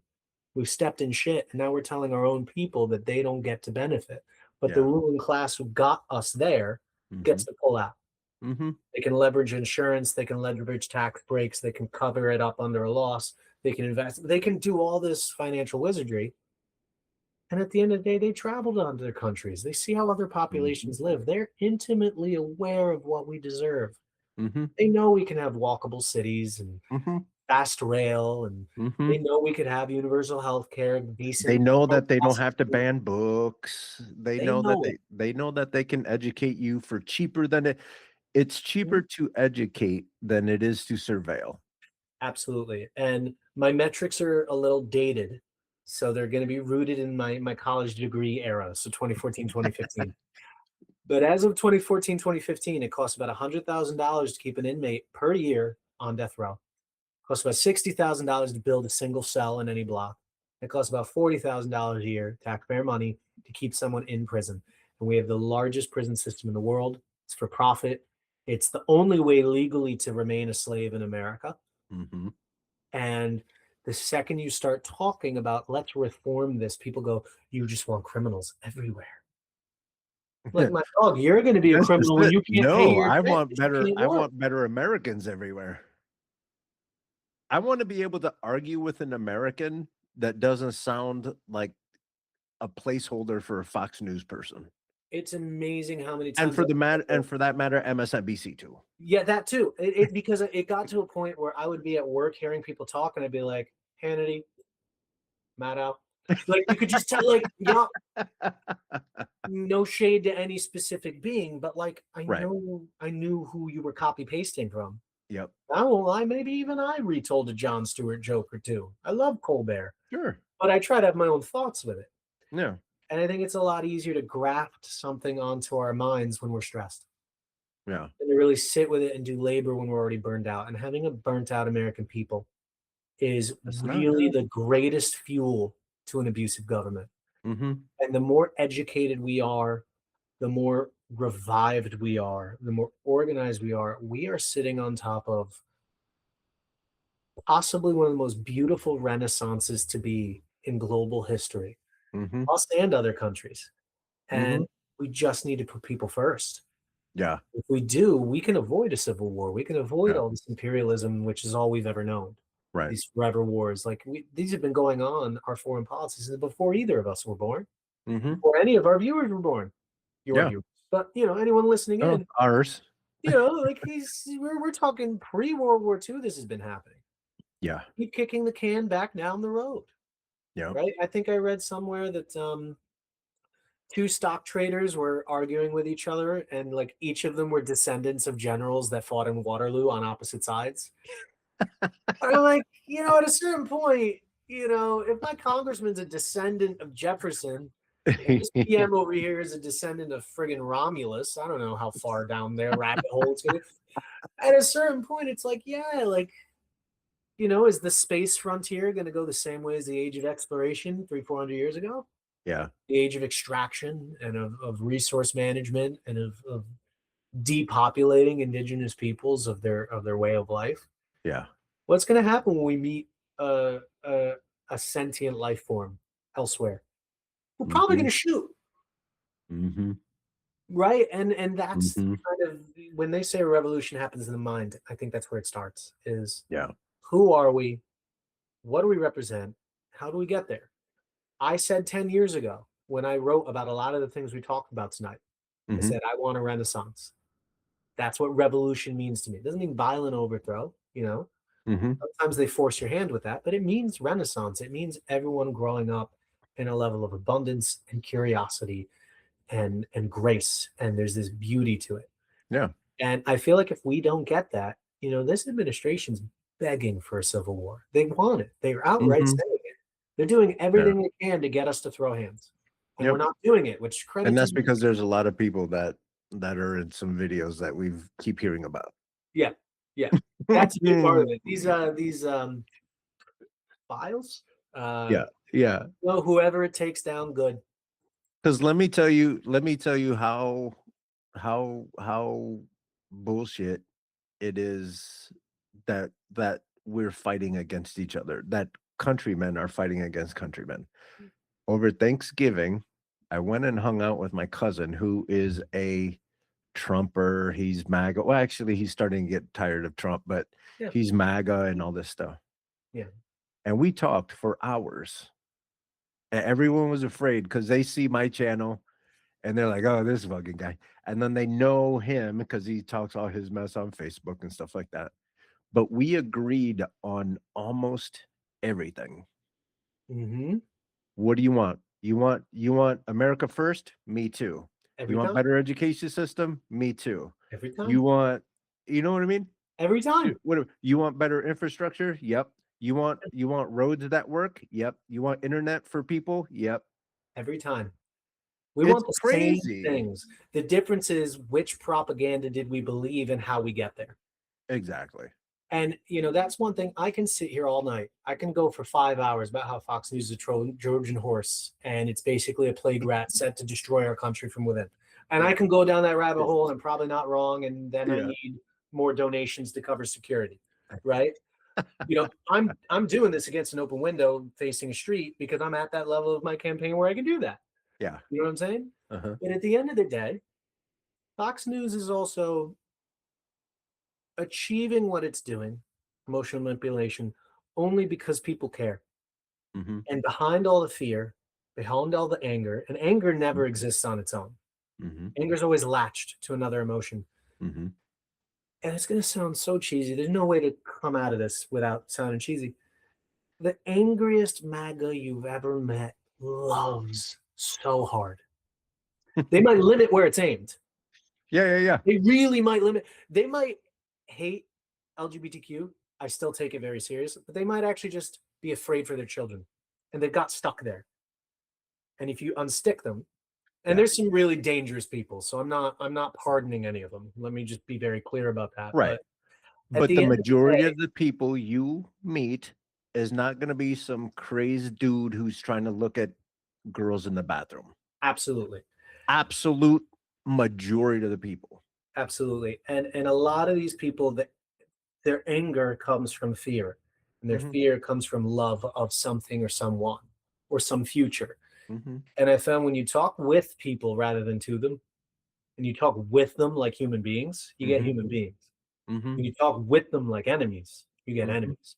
When you talk to them at all, you just come off like this academic, heady, like condescending jerk. Yeah. And you and I started this by saying sometimes people aren't even talking.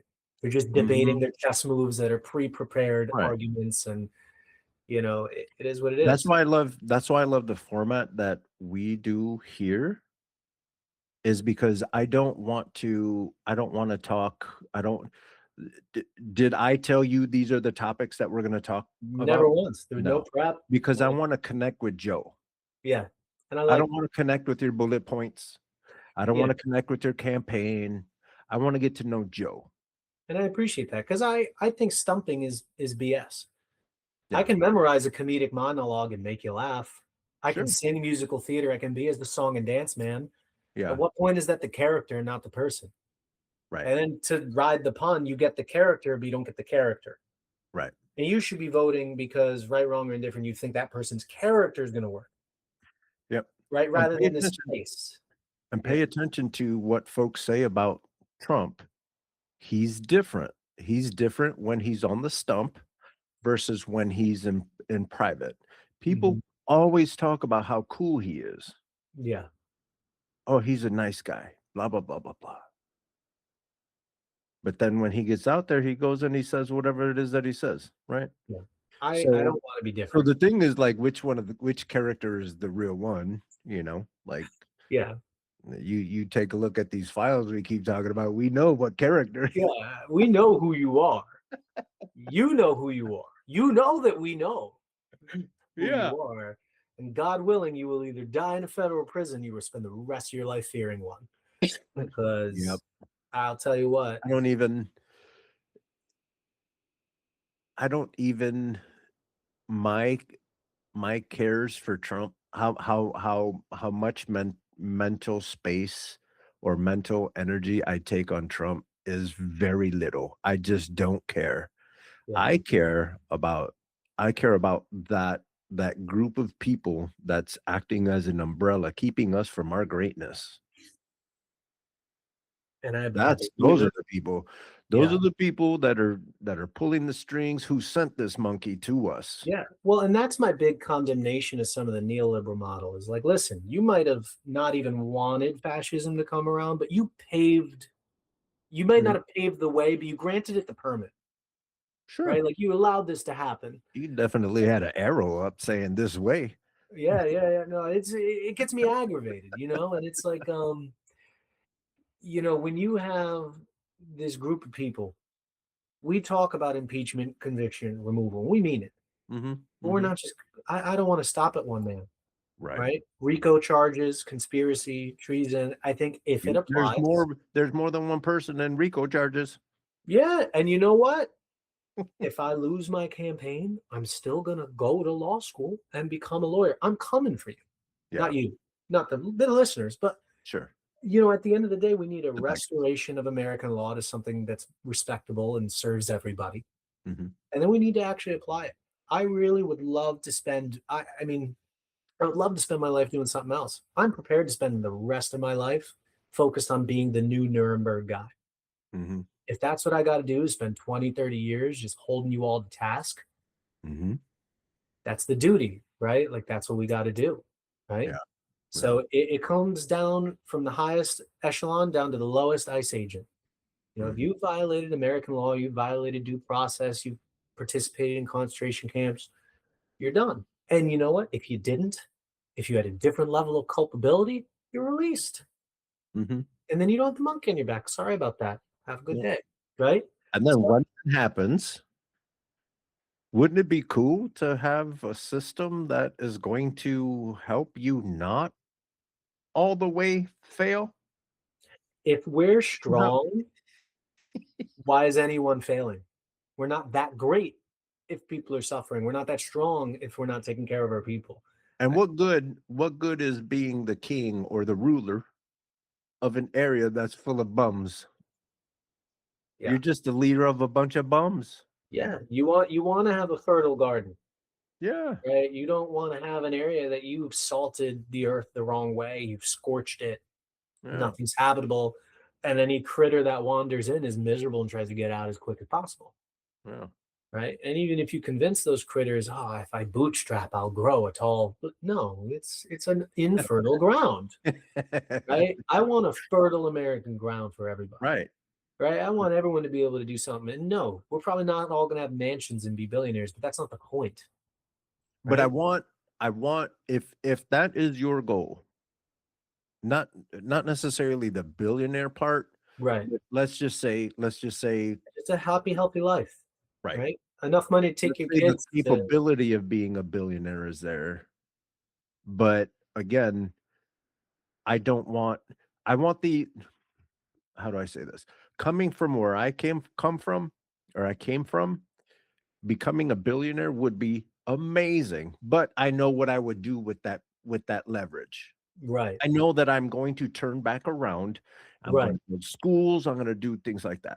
Exactly. Why? Because if I'm smart enough to become a billionaire, I know that I'm smart enough to work towards fixing homelessness, work towards, fixing the situation for drug addicts. Right. And that's why they say there's no ethical billionaires, because in theory, if you become one, you completely send it back down.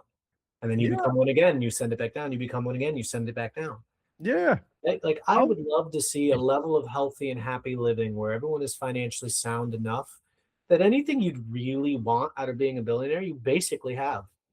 Yeah. The working class. I want there to be such a happy, healthy financial system for everybody that you don't even need to worry.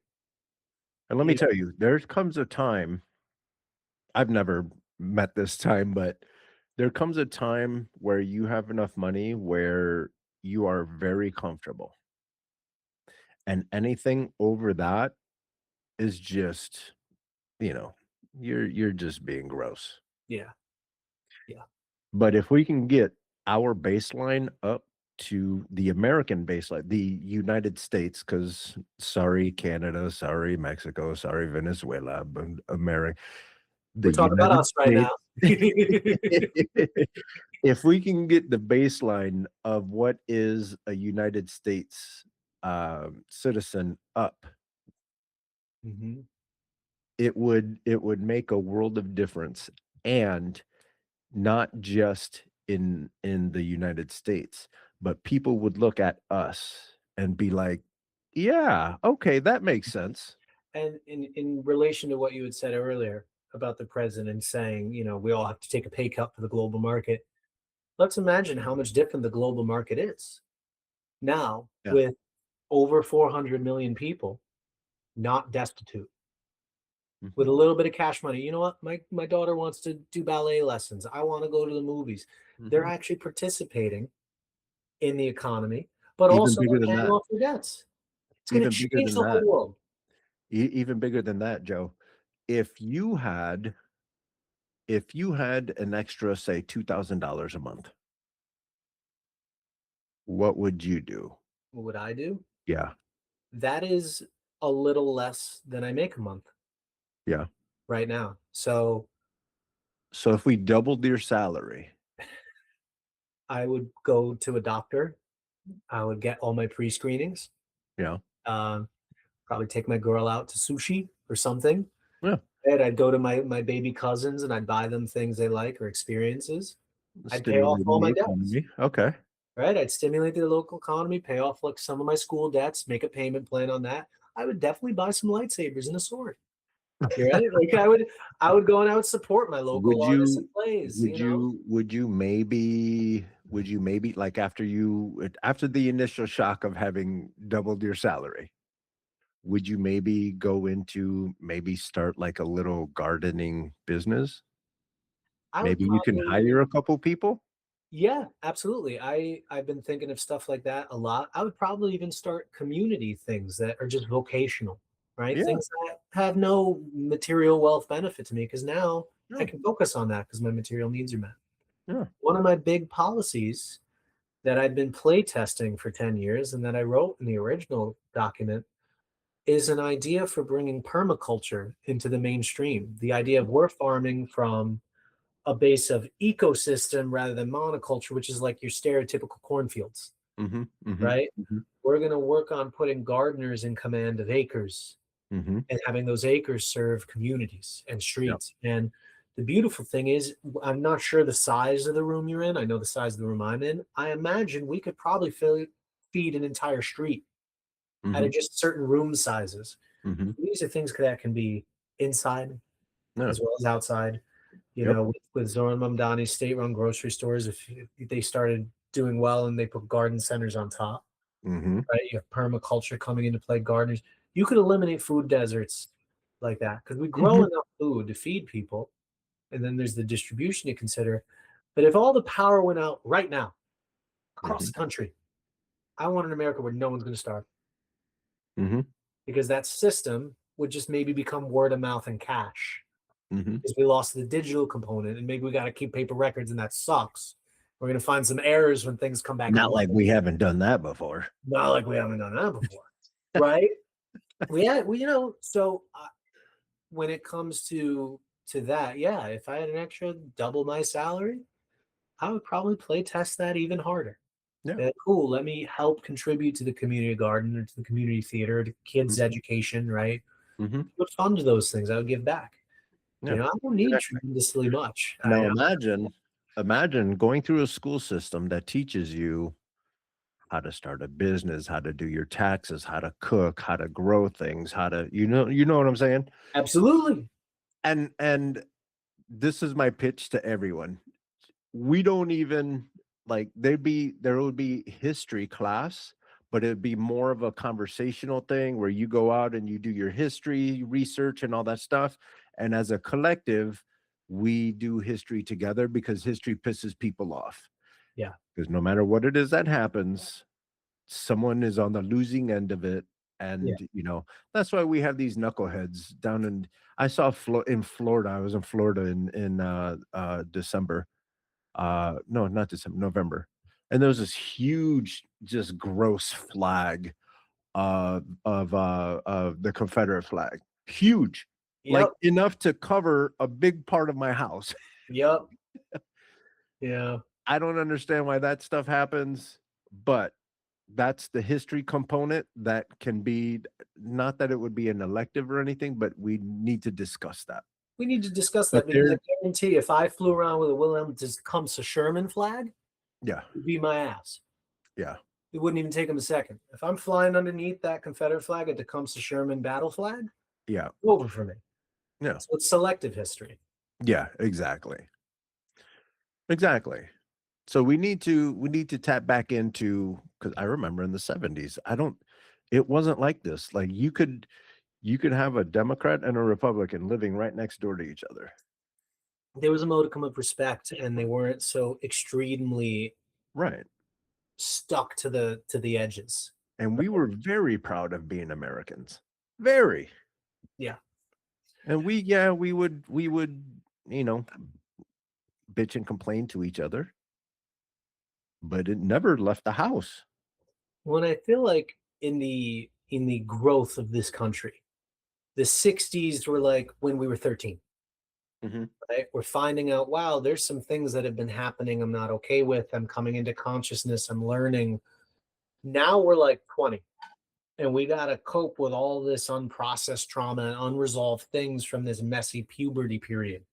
Yeah. Right. So like there were things that were positive and negative in all these different eras. And now we're in our 20s going, what works, what doesn't? I'm still experiencing new things. How do I handle this? And, we're lucky we survived to adulthood. Mm-hmm. I'd love for us to survive longer, right? Like we might not make it to 30, right? Yeah. We might not make it to 350, Mm-hmm. right? Like that's the reality. Yeah. So I agree with you. I think that taking the strengths of certain things and analyzing why they worked, why did that work in the 70s? Was it in a specific spot? Was it a specific subculture? Right? When friends of mine talk about taking foreign policies, like a good idea that comes from Japan, Mm-hmm. a good idea that comes from Ireland, a good idea that comes from France, can it translate here? Mm-hmm. Will it translate well? It's like a transplant. Your body can reject the new heart, right? Do we have the culture that will take this policy transplant in stride, rather? For example, a big conversation with that is drinking age. Do we lower the drinking age to 18? Maybe we won't handle that well. However, caveat, if you're brave enough to fight in the armed forces and serve your country, if you're able to make that decision, why can't you go to a pub? Yeah. Maybe we do allow for certain things that are not general. Maybe there's specific privileges at certain intervals. Right. And then maybe we discover, maybe not every dude coming out of the boot with a paycheck should go to the pub. Maybe it's 20 rather than 21 or 19. Like, I don't know. We'll figure that out and we'll admit when we're wrong. Right. We'll say, we tried this. We've done some social research on it. We've tried to exhibit X to reach Y. Nope. Hard pass. We're going to try something else now. Mm-hmm. I think we have politicians that are afraid to make a mistake. Mm-hmm. Right? They're afraid to say, I'm going to put my heart on the line, my mind on the line, put this policy out there. They're not afraid to enrich their buddies. They're not afraid to take advantage of Citizens United. They know which risks to take and not take. But when it comes to, like right now, my incumbent's on a huge media tour. He's doing great. Let's talk about Venezuela. He's not going to do anything. Citizens Impeachment's a coalition. They cross-endorse. He couldn't get endorsed by them. I hope he watches this whole thing full. He and I could both be endorsed, but he won't. Is he running as a Democrat or a Republican? He's been the Democrat since 08 or 09. Yeah. And remember, at the moment, the brain fog is kicking back in. What are your thoughts on congressional term limits? I would love to see congressional term limits. Probably no one more than 3 to 4 terms. Yeah. I believe there should also be a national cap on politics as a whole. I don't believe in career politicians. Yeah. I think Congress is a little different because Congress is supposed to be just random people, right? Like bored housewife from Idaho has a good conversation with military guy from Connecticut, has a good conversation with doctor from Illinois. Mm-hmm. It's supposed to be random people, and there probably will always be a disproportionate level of lawyers and business folk in there, but it's supposed to be all of us. But when it comes to term limits for Congress, I don't think you should have to serve more than 6 to 8 years. Mm-hmm. Senate, I know they serve for 6 years, so maybe they only get 2 terms, which is about 12. Mm-hmm. I believe that it would be good to have a national bar on serving more than 15 years in politics, Yeah. right? Or maybe, maybe Including less or more, Supreme Court. including Supreme Court. And, maybe that's viewed differently, right? Like, you've been a judge for 15 years. Mm-hmm. We've deemed you deserve to be on the Supreme Court. You're going to serve for 6 months. So maybe certain role, like, all right, you've served as a state senator and now a legislator and a senator. You've been serving for X amount of years. You got to stop or you got to run for president. But you can't be a mayor, That makes sense. right? You can't go back to your small town and run it till you retire for another 40 years. Yeah. I don't believe in career politicians. I don't believe you should get a 20-year career out of politics. And I believe that even for your people I love. Mm-hmm. If Mayor Mamdani becomes the greatest mayor ever seen in the history of the human race, I would still support a term limit, even if it made me uncomfortable. Yeah. Because by that time, your track record speaks for itself. So you should have people who are disciples, is the only word that comes to my mind, but you have part of your cabinet, we'll say, or someone who recognizes what works and they pick up the baton. Yeah, your school of philosophy should be battle tested Mm-hmm. at that point. And then the next generation will take it up and say, here's what worked, here's what didn't work, here's why. We're ready to try this again with a new house, right? Yeah. With a new makeup, or maybe we're not. Yeah. We saved the fight for another day. I think if we don't let schools of philosophy evolve, we die. Yeah. And I think those perspectives, those collections of perspectives are going to be important. I'm a huge fan of term limits. I think they're excellent. If I get in, I'm here for the reconstruction. Yeah. I see it as a job to do, and then I'm going to make an exit packet for the next person. Perfect. I would love to do that in 2 years. I would love to retake the midterms, do a ton of work with that Congress, get a new president in, do a ton of work, lay the groundwork, create an exit packet, find a better person than me from my district, which I'm sure there is. They just need to be brave enough, and send them forward. I don't need to be here for 20 years. Yeah. I don't want to be here for 20 years. Yeah. And don't get me wrong, I'm not trapped in the room with them. They are trapped in the room with me. But that doesn't need to be my life. Right. Right? Like, I want to serve for the reason and the season, get us through this constitutional crisis, help participate in the reconstruction that brings us to the Renaissance. And then I want to be a normal dude because that's what I know how to be. Yeah. I don't want to be I never want to be a politician. This day I become a politician, I want to retire. Yeah. But I do want to be a public servant. Yeah. And I want to figure out how to do that. And I think a big part of that is serving either for a mission or for a season. Mm-hmm. And right now, my season looks like 1 term, maybe 2. Yeah. My mission is this American Reconstruction, this beautiful Renaissance that we all feel is there when we're not doom scrolling and feeling like, well, the bombs are going to drop at any point. Right. And I think, and I think that that's a really important point, is that there is something changing. It's obvious. We can feel it. We as citizens of the United States, I'm gonna hopefully ease everyone's tension. Everything that you see happening has been happening this whole time. Yeah. There's nothing different except now everyone has a camera. Yeah. Whether it's the shenanigans that's happening in the streets or the shenanigans that's happening in the White House. We have never seen it live. Yeah. Jeffrey, you know who.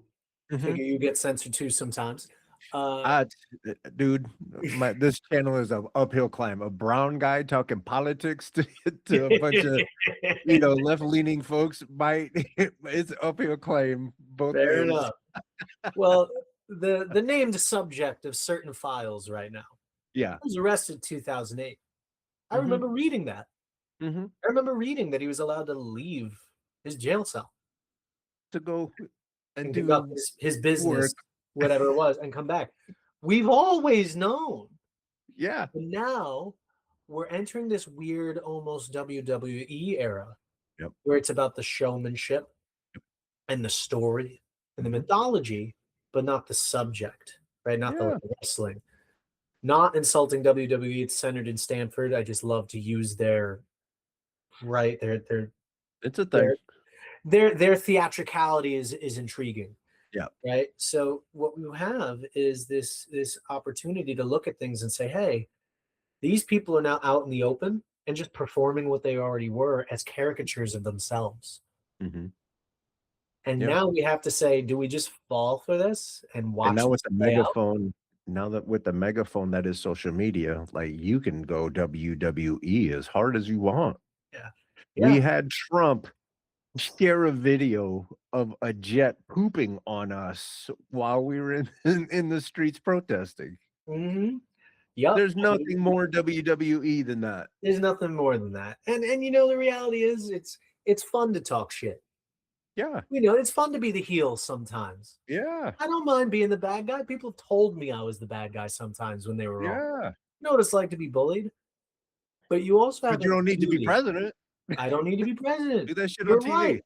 Make that, something that serves a cause at a level where it makes sense.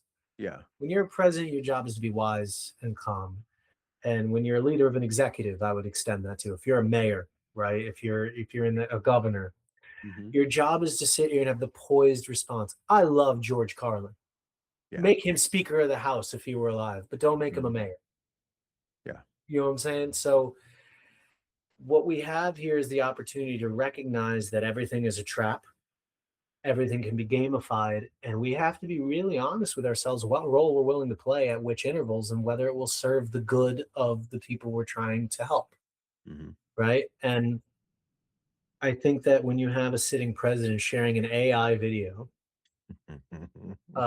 attacking protesters who are protesting on his birthday. Yeah. Right? Like you're attacking No Kings protesters. It's at a certain point we have to admit this is just theater and it doesn't need to be considered real. Yeah. Our real systems and rules are supposed to out-survive these fantasies, out-survive these delusions. Right? We're not supposed to have mad kings because we have the legal means to take people out of office for dereliction of duty or for other reasons. But when you stack enough people in your favor and you flood the system at every level, and you start clogging its organs, what we're seeing now is a constitutional crisis because we're having a heart attack. Essentially, I love using medical language as well to talk about how to heal the country.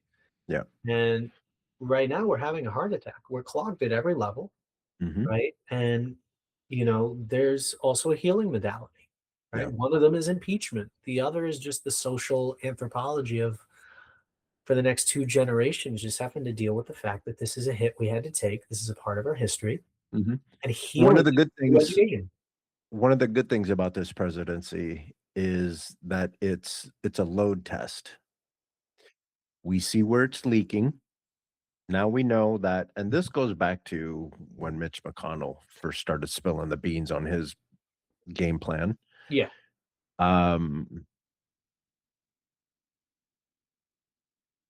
We're seeing that we can't rely on norms.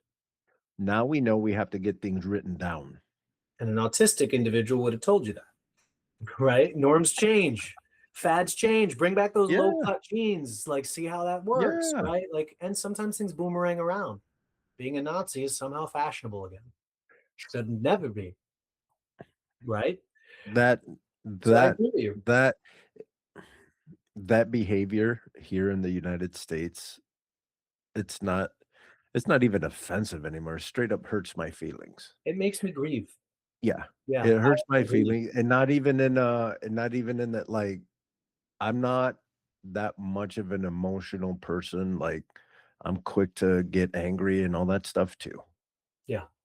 But when you say something like that and it's illegal for me to put my hands on somebody, knowing that I put my life on the line and there's millions of other people that put their life on the line for you to be able to do and say whatever you want to do and say, and that's what you choose to do with your time.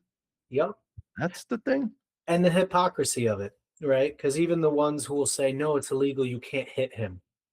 Because Yeah. not that women aren't Nazis, because No, we got some friends. We got some friends out here that they wear T-shirts that say "punch a Nazi in the face" and stuff all like about that. it. And I get, look, I listen to punk music and I'm bald with a strong jaw. Sometimes people drive next to me and they question, right? Because of the neo-Nazis that have infected punk since the beginning. Sure. Yeah. But you know, when you have sorry, brain fog, I'm losing my point a little bit, but I'll come back to it. Okay. When I you almost have did that just now too.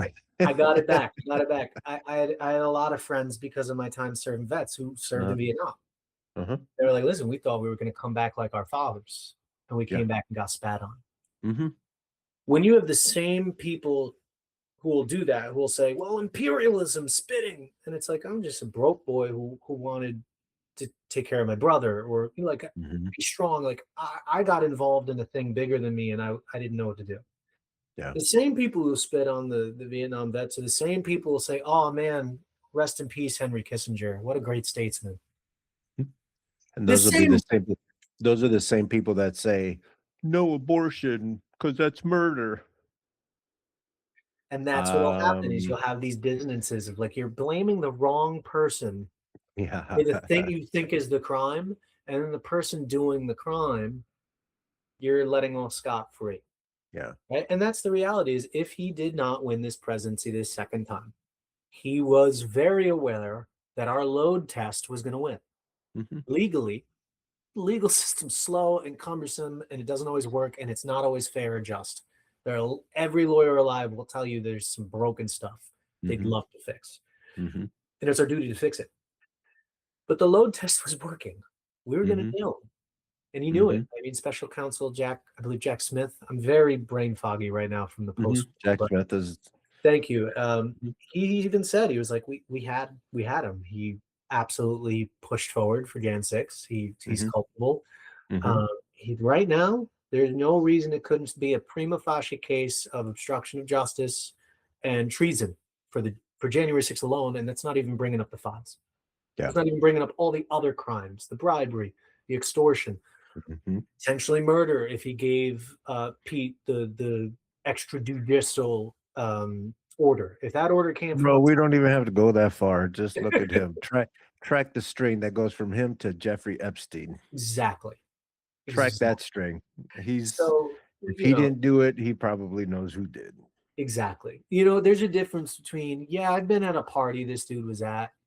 We've all met one or two people that we've gone, man, that's a questionable guy. I hope I don't have pictures with him. But we've shaken their hands, or we were in the same musical theater cast, or they were in the same branch. Even if you did take pictures. Even if you did take pictures. Yeah, there's a difference between like, oh, I'm in the files because I had one picture with him because he had a lot of friends in this society and I knew what he was doing and I helped. And then that person says he was my best friend for 10 years. Yep. There's a difference. And that's when I say I want to come after these people, I want to be very clear. There's kind of three basic levels. There's I met this person because he was a power player and everyone said you should get a picture with him. There is, I knew what was happening and said nothing because I was in the system and benefiting. Then there's, I actively did something with children. I definitely want to nail the first two groups to the wall. If you just happen to be at a Knicks game in '97, it happens. Right. You happen to be in the same box, but you were there because your cousin or whatever. I don't care. But if you're watching that basketball game on an island. Yeah, like if you look into my family history, I'm sure there's a bookie or two, right? Like, but that doesn't mean I'm doing it or I know anything about it. Yeah. Right. But if you flew on the jet, went to the island, like, come on, just do what everybody else does and give us the info to get a plea. It's probably not going to be a nice plea. Don't expect us to be nice, but you'll get some kind of level of reality with that. And I think people keep running away thinking they'll die without having to serve time. And I'm just young enough and angry enough that I would love to burst that bubble. Either way, in Congress, sure. Yeah. Not, through law. Yeah. We need to hold people accountable. Yeah. Our entire security apparatus and our relationships with allies and our relationships with our own heart as Americans is damaged through this scandal. Mm-hmm. Mm-hmm. I would throw respect on anybody whose name, who, even if they were monsters, I'd love to hurt them for what they did. Mm-hmm. I'd throw respect on anybody whose name who says, you know what? Here's what I did. Here's when I did it. I surrender. I'll Mm-hmm. at least throw you respect for doing that. Mm-hmm. If Elon's as smart as he said he is a backup of all the unredacted copies, because that's all Doge was a chance Dude, to. let me tell you, I lost respect for Elon. I was being patient with him through the whole Doge thing and all that stuff. But then just a couple months ago, he was on Joe Rogan. And he said, Joe Rogan says how much, shady shit was happening. And he said, oh, so much. Oh, so much. 100 million, 200 million. Oh, so much. I was like, bitch, you were the leader of that group. You don't have not one spreadsheet. Nothing. Bring it to the interview. We don't care if you read off the cards to be accurate. Read them I'm all off. for it. I'm all for specifics. Show us. 100%. Show us where the leaky parts are so we can patch that shit up. Yeah. I'll look you in the eyes and say boom, boom, boom. And then I'll say, and now I'm going to read from the sheet. Here's what I saw. Yeah. If you need that, fine. Right. I think it was all a chance to get into data servers, Mm-hmm. to get into emails. There's something that's not a done story yet. No. I think that we're going to learn something crazy in the next little bit. Yes. And I think so too. Nobody's going to lag it. No. And you know what? It's an election year. So a lot of people are going to lose their entire fortune trying to stop that from happening. And I think it's going to happen anyway. Yeah. I think it's going to happen anyway. Let's get a little bit more local. What are some of the things in your area in Connecticut that you would like to address once you take office? Well, I would love to help address the wealth inequality. Right now, Connecticut, it's very well known to people who live there, working class or wealthy, that you don't really retire there. Mm-hmm. A lot of people will retire to another state to get the most out of their benefits. Mm-hmm. I would love to work with local leadership to create a system locally that works better so people can actually afford to retire. People make the painful choice every year. Do I stay where my grandkids are and have to maybe start working or sell the house or downsize? Or do I just leave? Or live in the basement with my kids? Yeah. Which, and listen, I'm Sicilian and Boricua. That's not a bad rap for some of us, but not everybody. It is not. Not everybody even has that cultural structure. Right. Right. And, some people have made the painful decision to say, I could live for a fourth of what I live now and fly up to see my grandbabies. And I'm going to do that. I live in California. Yeah. Good luck. You're just. I feel that one. I feel you. You have a lot of. So we get South Carolina and Florida. You probably get a lot of people going to Texas, maybe Oregon, Washington, Colorado for both of us. I think gets a lot of expats. Yeah, we send a lot of people to Colorado, Texas, Florida. Makes sense. Arizona. Oh yeah, that makes sense. I know a few We send people a lot of it to Arizona. It's pissing Arizona people off. Yeah, I can see that. Why are nobody told you to have 365 days of golfing? Are you crazy? Are we not supposed to go? Yeah, winter? What? None? Okay, I can love the desert very quick. But yeah, I would love to work with local legislators to change the cultural market there, so people can feel comfortable choosing to retire there. Yeah, and the inverse, right? You're looking at the end of the career, the end of your family planning. I also want to look at the beginning. A lot of my friends are now just starting to have kids. They're working their tails off to own property or at least find a way to rent something feasible. I would love to make it easier on the American family, because one thing that also happens in Connecticut is they put all these tax breaks and they put all this infrastructure into getting new people to come in with these businesses. And I'm not opposed to that. Boost the economy.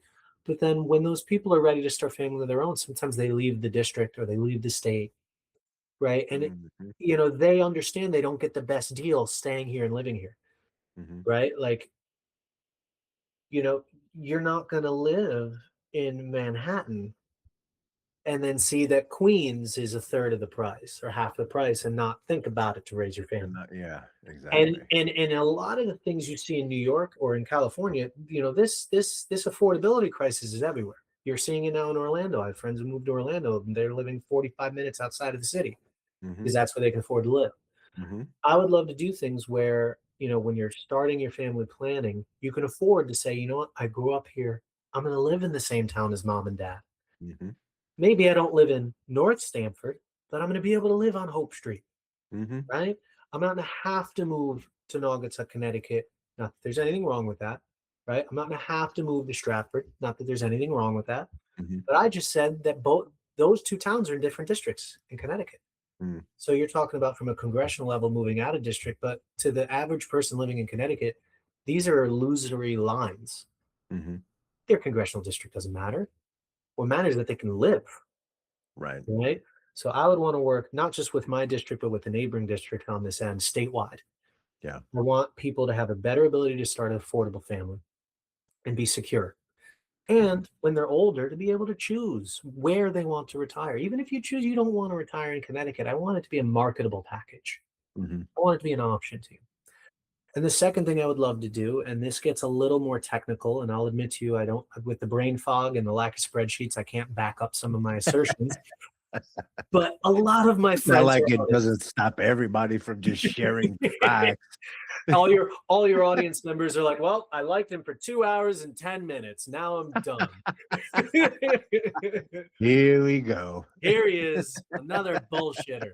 But I was an artist for many years. I still am. You know, I write screenplays. I know what it means to work with people who are artists, blue collar artists, people who are electricians for film and film sets, people who, you know, aren't big names and never want to be, right? People who can pull a really beautiful blue collar life through the arts. If the arts system was a little better structured for that. So one thing I would like to do both locally and federally is create like a tax incentive program that makes it easier to be a blue collar artist, because not everybody's gonna be the big blockbuster build rich person. Some people will have not everyone's going to be Banksy. Exactly. Some people might have $100,000 a year and then the next year get $1,000 and be working 3 bartending jobs. It's not right. So one thing I would love to do locally with Connecticut is twofold: one for stage, one for film. I would love to make Connecticut regional theaters marketable tax incentives and infrastructure for Broadway shows to workshop some of their tech there. Sometimes they'll drive right through Connecticut and go to Rhode Island, go to Massachusetts. Not that I don't want my neighbors to do well, but I want Connecticut to be a place where it's a viable option, and then you can choose. Same thing with film. We have a lot of smaller towns in Connecticut where kids would love to have the work. Would love to have their opportunity. A movie studio is opening in Litchfield on that old 3-acre. For real. Movie studios opening up in this abandoned tower that they could never fill because it was this dumb residential property none of us could afford. And now they're being turned into studio rooms. It's being retrofitted.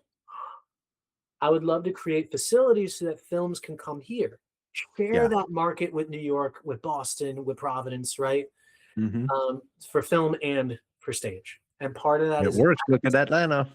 It works at Atlanta. Atlanta is doing great right now. And I think that not everything translates, but a lot does. And there's no reason we can't learn from that. People all the time, whenever I started talking about my acting career, would immediately be like, oh, when do you go in LA? My response was very, very working class. When they pay for me to go. Right? When the job says, we like you, you're hired, here's your flight, you start shooting at next. That's when I'm going. Because New York is a market. It's a market for Broadway. It's a market for stage and screen. It's got a different stunt culture, but it's got stunt groups here that are very talented. Martial arts groups that are very talented. Writers that are very talented. TV is huge in New York. So for my district, I would love to bring more of that. Now, Maury Povich, right, was here. Steve Wilkos, like we've started. And that's right in Stanford. That's a hop, skip, and a jump from WWE. We haven't stopped. We have started. And even Michael Jai White was looking at the neighboring district, CT-4's in New Haven, because that's, I believe, where he's from. Michael Jai White's a great martial artist, and he wanted to start gigantic studios there. The young kids from New Haven I didn't have bumped to into ride the him in train LA all the way to once. New York. I bumped into him in LA once. Yeah. And I was so giddy that I didn't even say anything because I knew I was going to say something stupid. Yeah. No, he's one of those dudes. Oh my God, you're awesome. He's so good. Watching him break down a simple technique is like watching Picasso paint. Like he's just a brilliant mind with that stuff. And if you don't know who we're talking about, Michael J. White is he's an actor, but also very prominent martial artist. Yeah. Yeah. He played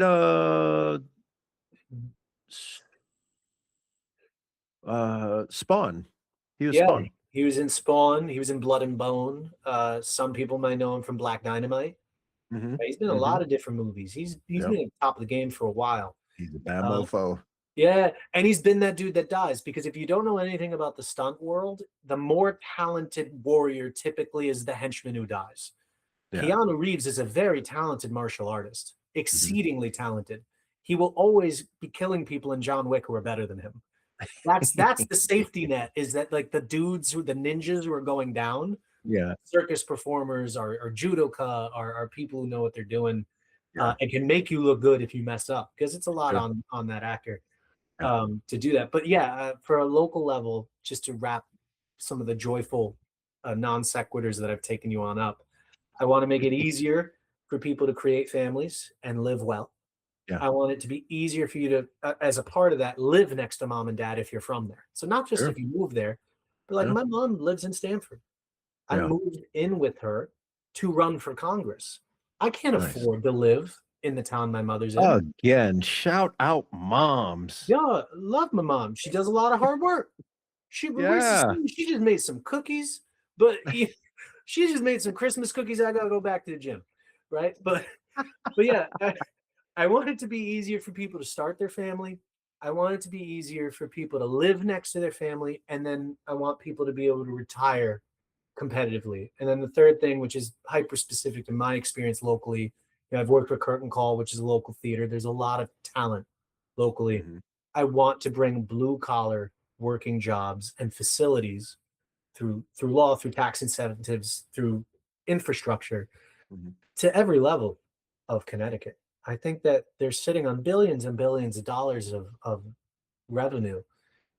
Connecticut's a powder keg of artistic genius, and people who really want to put the sweat equity in, want to shut their mouths and open their ears and learn from the best. If you open a facility, you make the tax break, and you bring in the educators, people, if you build it, they will come. So those would be my three things: beginning of family and staying close, end of family, you're retiring with dignity and you're aging with grace and you're retiring where you want to live, and then bringing the arts as one of the dominant economic forces of the Connecticut region. Oh yeah, amen. Thank you. Normally I'm saying this in pubs, but now I have to say it at pulpits, and it's just very different. Yeah. Yeah, no, I like to think that we're a little bit of both here. My mom has this little sign that I took a picture of because it wraps me up perfectly. I believe in Jesus, but I cuss a little.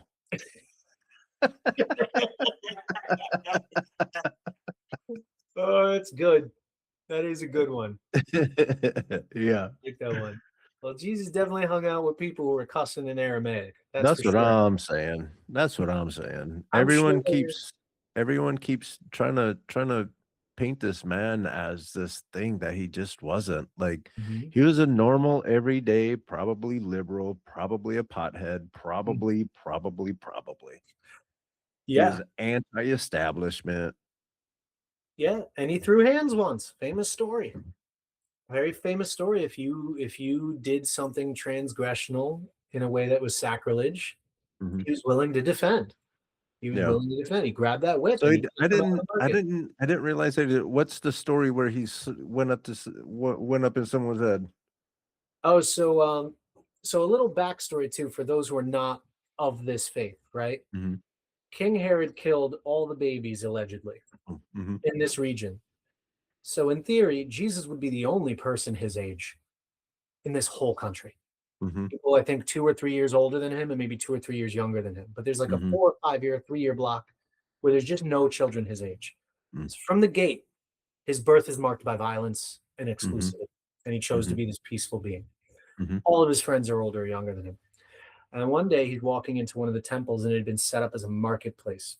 And I forget if it was because of the marketplace folk or if it was the Pharisees. I forget the cultural, like structural integrity of why this happened. Mm-hmm. But he flipped his lid. He's like, get out. He spent all day watching them, patient, ready to put belt to ass. And he made that whip out of like reeds. He picked up a plant and just went, I'm going to give them until X time. They're not out. And you know what? Anyone who was raised by an immigrant family member knows you listen, you get it. And so he gave it. He flipped tables. He said, you're bringing currency in a form of violence and a form of exclusivity into the house of the Lord. Yeah. This is not the space for that. Yeah. You know, and then 1,000 years later, the church is doing indulgences. You know, so it's like these are perennial things that you can't make a more open, hard to interpret version of this. And then people of the faith do fail, right? Yeah. They fail to learn that lesson. But yeah, even Jesus was like, if you understand this as your language, then I will flip your table and I will make you understand. So yeah, that's a famous story. I think it's the only one where he's shown doing anything physically aggressive like that. Yeah, that's the only time we ever really see him physically aggressive, because most of his power comes through surrender and through gentleness and walking town to town, just touching people on the cheek and healing them and such. And reaching for understanding more than the belt. Always. Except for with a particular group of people who seem a little hard-headed that day. And he still gave him a shot. He gave him an out, and they just didn't take it. But yeah, no. If you're going to be disrespectful, sometimes you need a little shake that cage. Yeah. I need to let you know I can play this chess game at that level, right? And we can choose to be civil instead, right? I don't want to do that level. I will, right? Yeah. And, you know, Jesus was real for that. He's like, I'm not going to preach them; they're deaf. I'm going to beat them with reeds.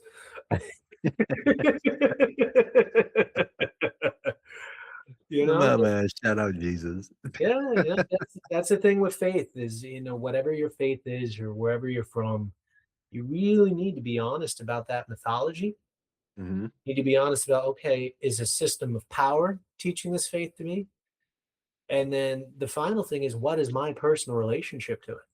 Yeah. I'm sure I can tell just by your bearing, by your spirit, that you have your own personal relationship. You're not just like obeying. You're not just like going to church, right? And like reading what they tell you to read. Like you really thought about it, meditated on it, squared your heart away to it, right? Spent some time and at least contemplation, if not not prayer. And I think that when you don't really, you know, when you get the razzle dazzle of certain aspects, or you get the power and oppression of certain aspects of religion, it's hard to then turn around and go, what is my personal relationship with the divine? And how does that translate to my purpose or my mission here or my happiness here? Right. And in everything I just said, we have a lot of things going on politically, because people don't keep it separate, and they should. But it's hard to, because if you're called to some form of service or some form of selfishness, your belief system is probably something that's going to be on scrutiny. You know, and staying on the religious part of this conversation, isn't it wonderful to have a place where you can read the Bible or take these lessons and interpret it in your own way? Yeah. And not be persecuted for believing, because again, we can talk about Jesus, but we have so many different religions that are based on the same thing. So yeah, we need to have the patience and understand that people understand things differently. Yes.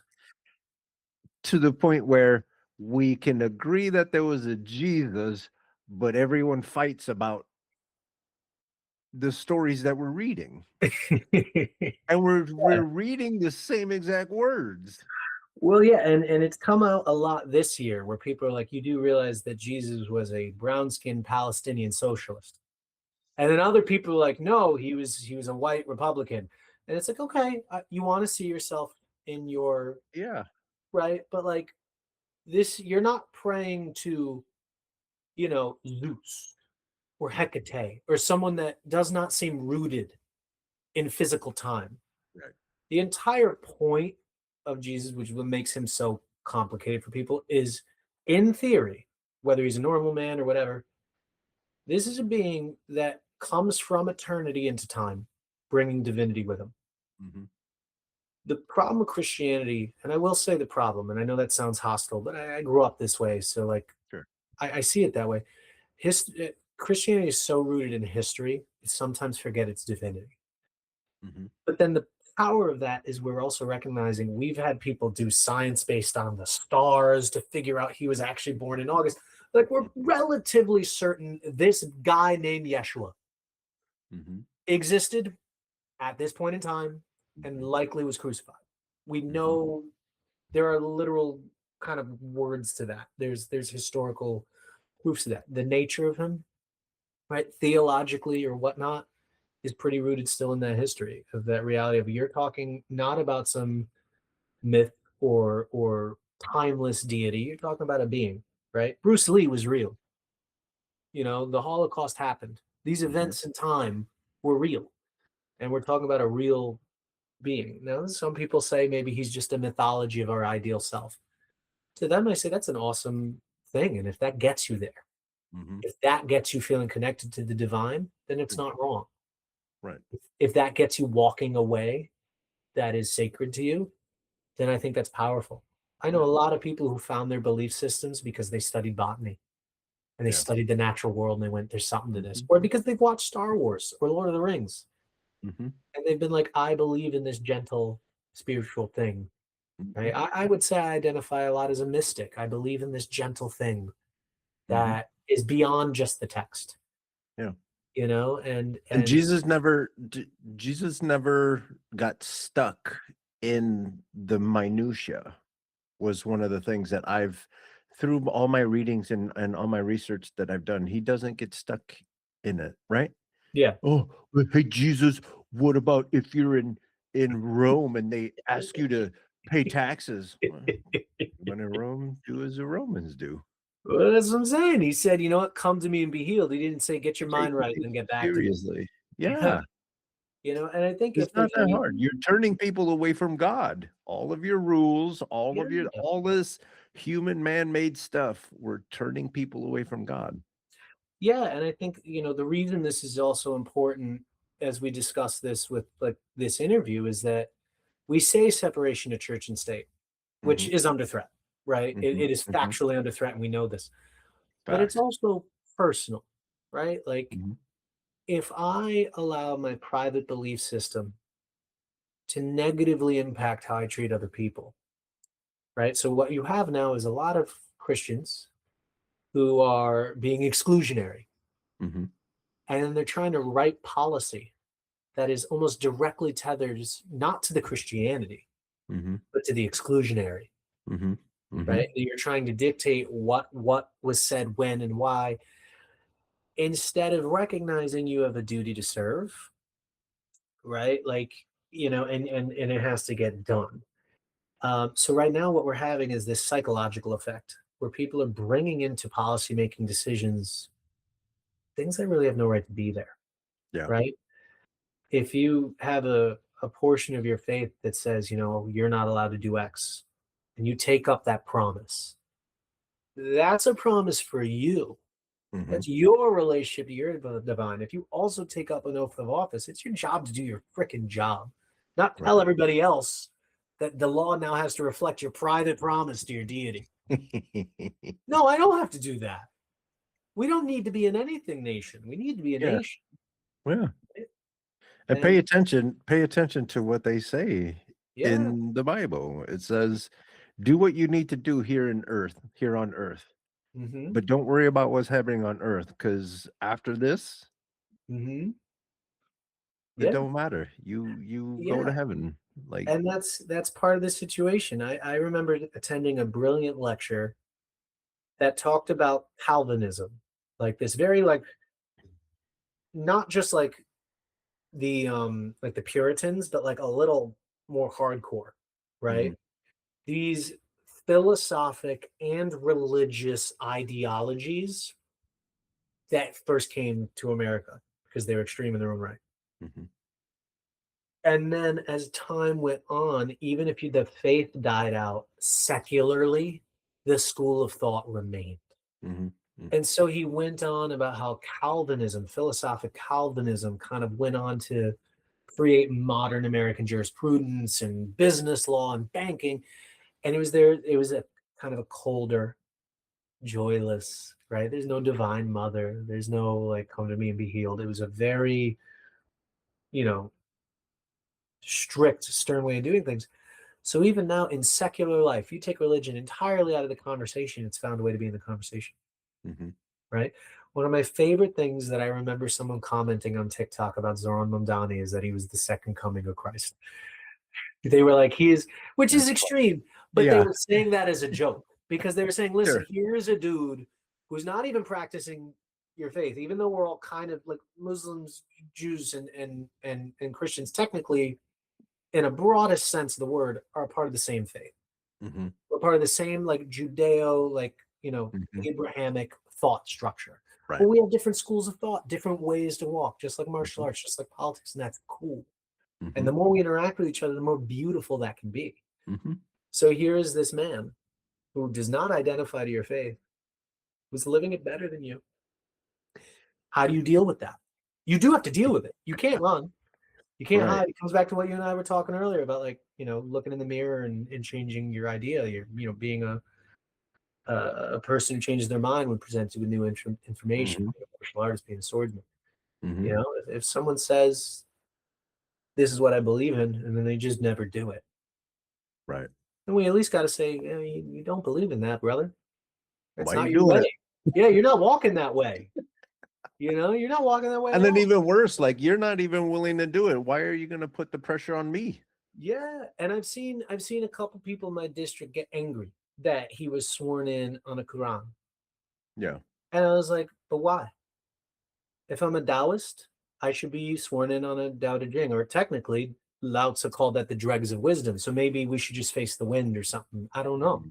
Right. But if that's his private sanctity, and you're basically saying your oath of office is saying that you will keep these separate, but you will treat this seriously. Yeah. Just as you've treated other oaths. That's why we make you swear on a religious text. Let that religious text be what it is. If he swore on a Bible, it would mean nothing. Right.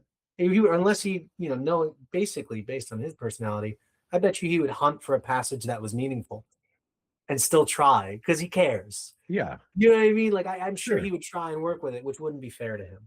Right. So, people need to understand that we can't have a monoculture life. Right. We can't have a mono-faith life. Can't have a mono-martial art life. We can't just keep not here. You can, but you can go somewhere else with that mess. Yeah, no, not in America. We don't deal with that here. We don't deal. No, I wouldn't be here. Yeah. I wouldn't be able to tell you how similar and different Boricuas and Sicilians are if I wasn't both. Right. I can tell you where they diverge. I can tell you where they overlap. I can tell you I was very privileged growing up because no matter where our money was, our Christmases, because they're both very Catholic, sometimes they also didn't follow the beliefs, and I called people out because I was young and autistic and didn't know better. I was just trying to square away an ambiguity. I wasn't trying to put you on blast. You know what? They hug each other. They talk too loud in very confined spaces. And, maybe one pronounces it Panaton and one pronounces it Banaton, right? But, like, the only thing that changed for me was the language. Yep. Right? But it was beautiful. And if you didn't know that, then you would say, yeah, it makes sense that these two poor immigrant communities would be at odds with each other over the same economic opportunities in the same town. Yeah. The Irish stay in their neighborhood, keep the, Italians over here, keep the Haitians over here. Yeah, segment them. No, because we have a lot of similarities. I have a new baby cousin. He's Irish and Sicilian. I'm a halfling. You know what I'm saying? Like, yeah, me too. Even though my people come from 3 different islands, I'm still a product of 3 different islands. Yeah, and similar to what you're saying, like, sometimes it's jugo de naranja, and sometimes it's jugo de China. Yep. Absolutely. I said jugo de naranja once because I was practicing my Spanish for my grandmother. She was like, huh? Like, she knew what I was saying, but she was like, why? Like, I think she had a no sabo moment Like, and she doesn't speak perfect English, and I never really spoke good Spanish. So we Yeah. have like a beautiful Spanglish together. Sure. But that was a moment where she was like, "Yeah, no, No, not that like, one. don't do that." It's good looking now, Grandma. I don't think she minded which one, but I needed to be right. And like I Sure. said the wrong one for her, you know. But she was Yeah. always really cool. I just remembered that story in real time. That was a That's long time awesome. ago. But yeah, no, I think especially with political philosophy, especially with Congress, where you're supposed to have this It's supposed to be a ecosystem. conversation, yeah. It's supposed to be a conversation of And different you would, faiths, I jobs, would, all of it. I would assume that someone representing Connecticut would probably, you'd check in with someone from Montana, from Utah, from all these places, be like, hey, there's this thing that keeps happening over here. What do you guys have anything like that? And then they'll be Yeah, like, oh yeah, what we do is we do like this. And then you'd be like, hey, yeah, and you learn from each other, yeah, whether it's gun control, whether it's yep, food, whether yep, it's food production. Like I've said a lot of policies tonight. environmental stuff. Yeah, I've said a lot of policies tonight that probably look pretty in a sentence, Mm-hmm, but the law is the law, and people start interpreting it just mm-hmm, like we did with religion, right? yep, And before you know it, you get these junctures, you get these different roots, and that's a beautiful thing. But when do we tie them up into a single mm-hmm, thought, and when do we let certain things be different? Because yeah, sometimes Montana's got to do Montana stuff, mm-hmm, Connecticut's got to do Connecticut stuff. yep, Right? Even within Connecticut, you've got half of Connecticut way closer to Boston. They live in the sticks, right? They've lost a lot of factory jobs. It's rural, and they deserve love and affection. And then you have my county, which is so tethered to the New York economy, yeah, the New York culture, mm-hmm, right? Letting them be what they are, even within the same state, which is a small state. So when it comes to Congress, yeah, you got to check in because maybe the mm-hmm, sentence means something up here. It does mm-hmm, not translate to that by you, and maybe your district's under threat because I didn't think to maybe write a footnote or an explanatory sentence, and that's where the conversation comes into play. That's where the committees are supposed to work. yep, But when you have power as a vice grip and money as a motivator, you can't have a conversation. tell them. So we got to get money out of politics. We got to get term limits, and we got to get people who are like, man, my life Citizens is going to United suck is for out 2 to 6 in years. your vision. Citizens United would be taken out. Gone. I would, That's an easy one. yeah, I would drop a bunch of legislation out of the gate, and that would probably be one of the first ones, Yeah. right? Because what was that, 2010, 2012? That was around when I graduated. I graduated high school in 2011. So I was Okay. already mad at the whole corrupt system. And then I saw they got a green light to do more. And look where Yeah. it's been since. It's only gotten worse. Yeah. So yeah, that would be one of the first things I would try and take out. And the reality is those who have more will always find the leverage. Yeah. And I have to fight this generation's If fight. the ones that have less don't wake up, they will always have that leverage. Exactly. And we're getting there. I really think last Mhm. year was a beautiful year in the prospect, and solely and only I mean in the prospect of people coming to psychological and spiritual revelation.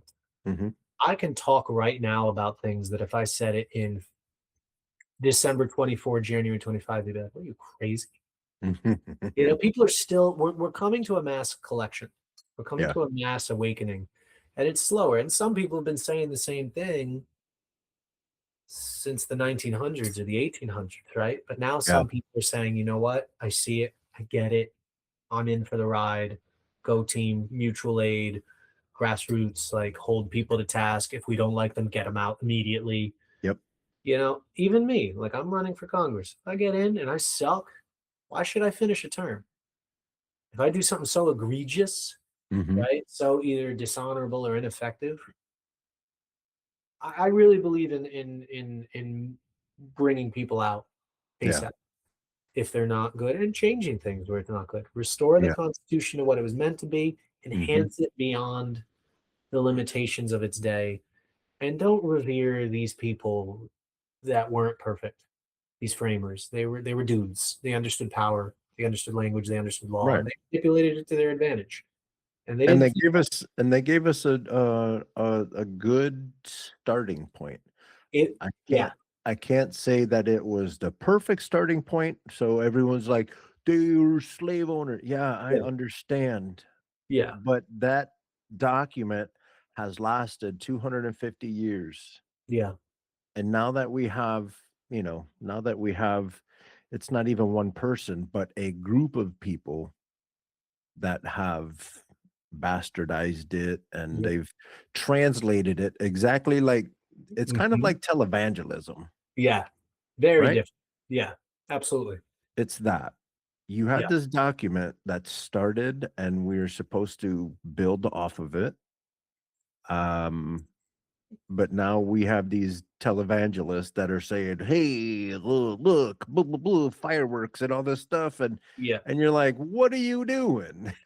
Yeah. If you said God wants me to make $10 million a year and have a jet, I say, okay, well, law dictates you are no longer a pastor. That is Yeah, not your duty anymore. you are an entrepreneur. Yeah, that's not your job anymore. Yeah, absolutely. Why do you think Jesus flipped those tables? Yeah, but he'd be flipping a lot today, right? Boy, not Yeah. just tables. Well, I'm a big fan of Star Wars, and one thing I love to bring up to people about Star Wars that often gets overlooked is that George lost his forget if he fully lost his license or if he lost the right to participate for a little bit or what the exact detail was, because the brain fog's still hitting. You have me at like 60% power. I'm struggling tonight. But George couldn't go through the American Directors Guild. Yeah, Star Wars is, by every right and account, an independent film. yeah, He managed to get it distributed through 20th Century Fox, but sure. in almost every stretch of the legal definition, it was an independent film. Huh. And it will probably forever be the most monetarily lucrative independent film ever made. The greatest YouTube video ever. Right. It's no insult to call Star Wars an independent film, just Yeah, like it's no insult to call the Constitution a beautiful first draft. yeah, And that's how I view it. I revere it. yeah, I love it. I almost died for it. But I also almost died for the opportunity to pen something better for everyone.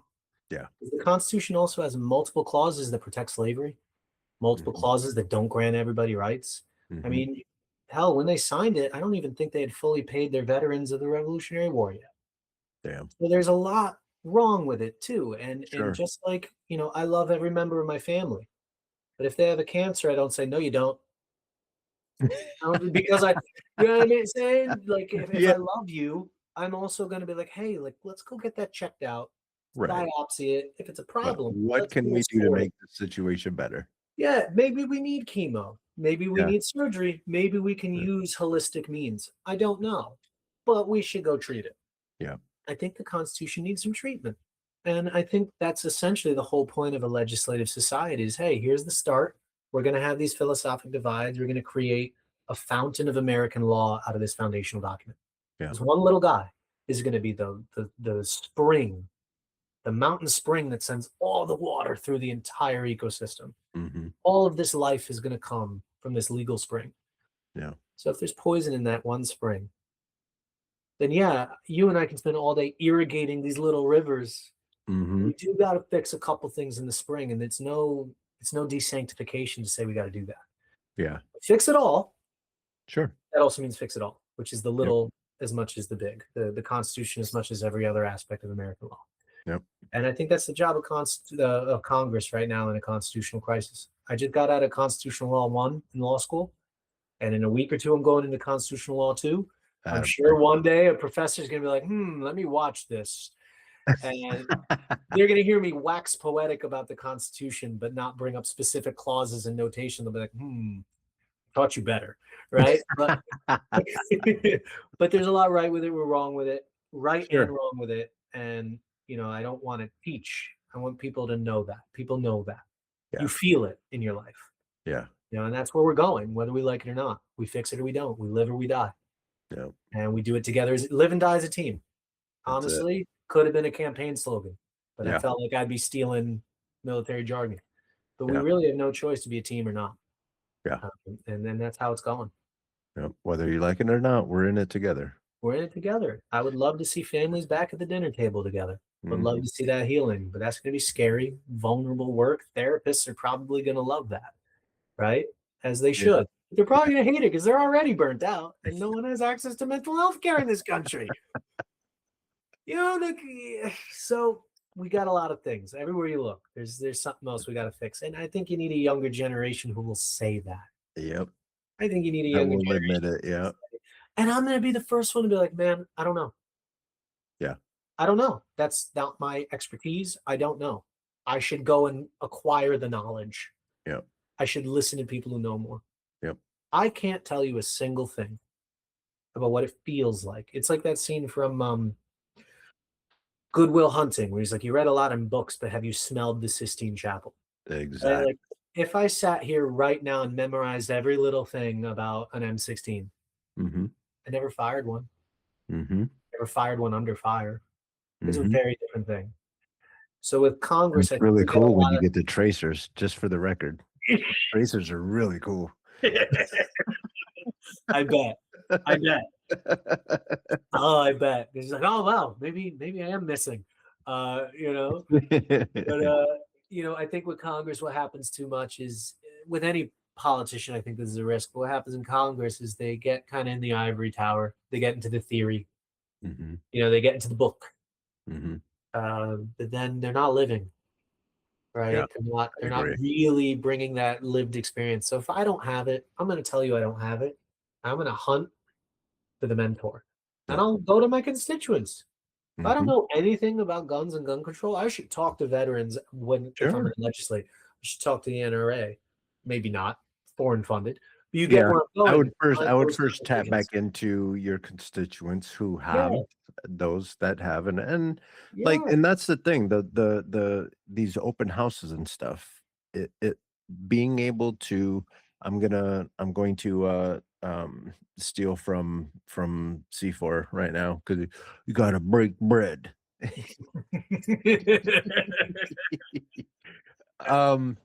Yeah, just being able to sit and talk calmly like we used to when we all were adults before the WWE took over the government.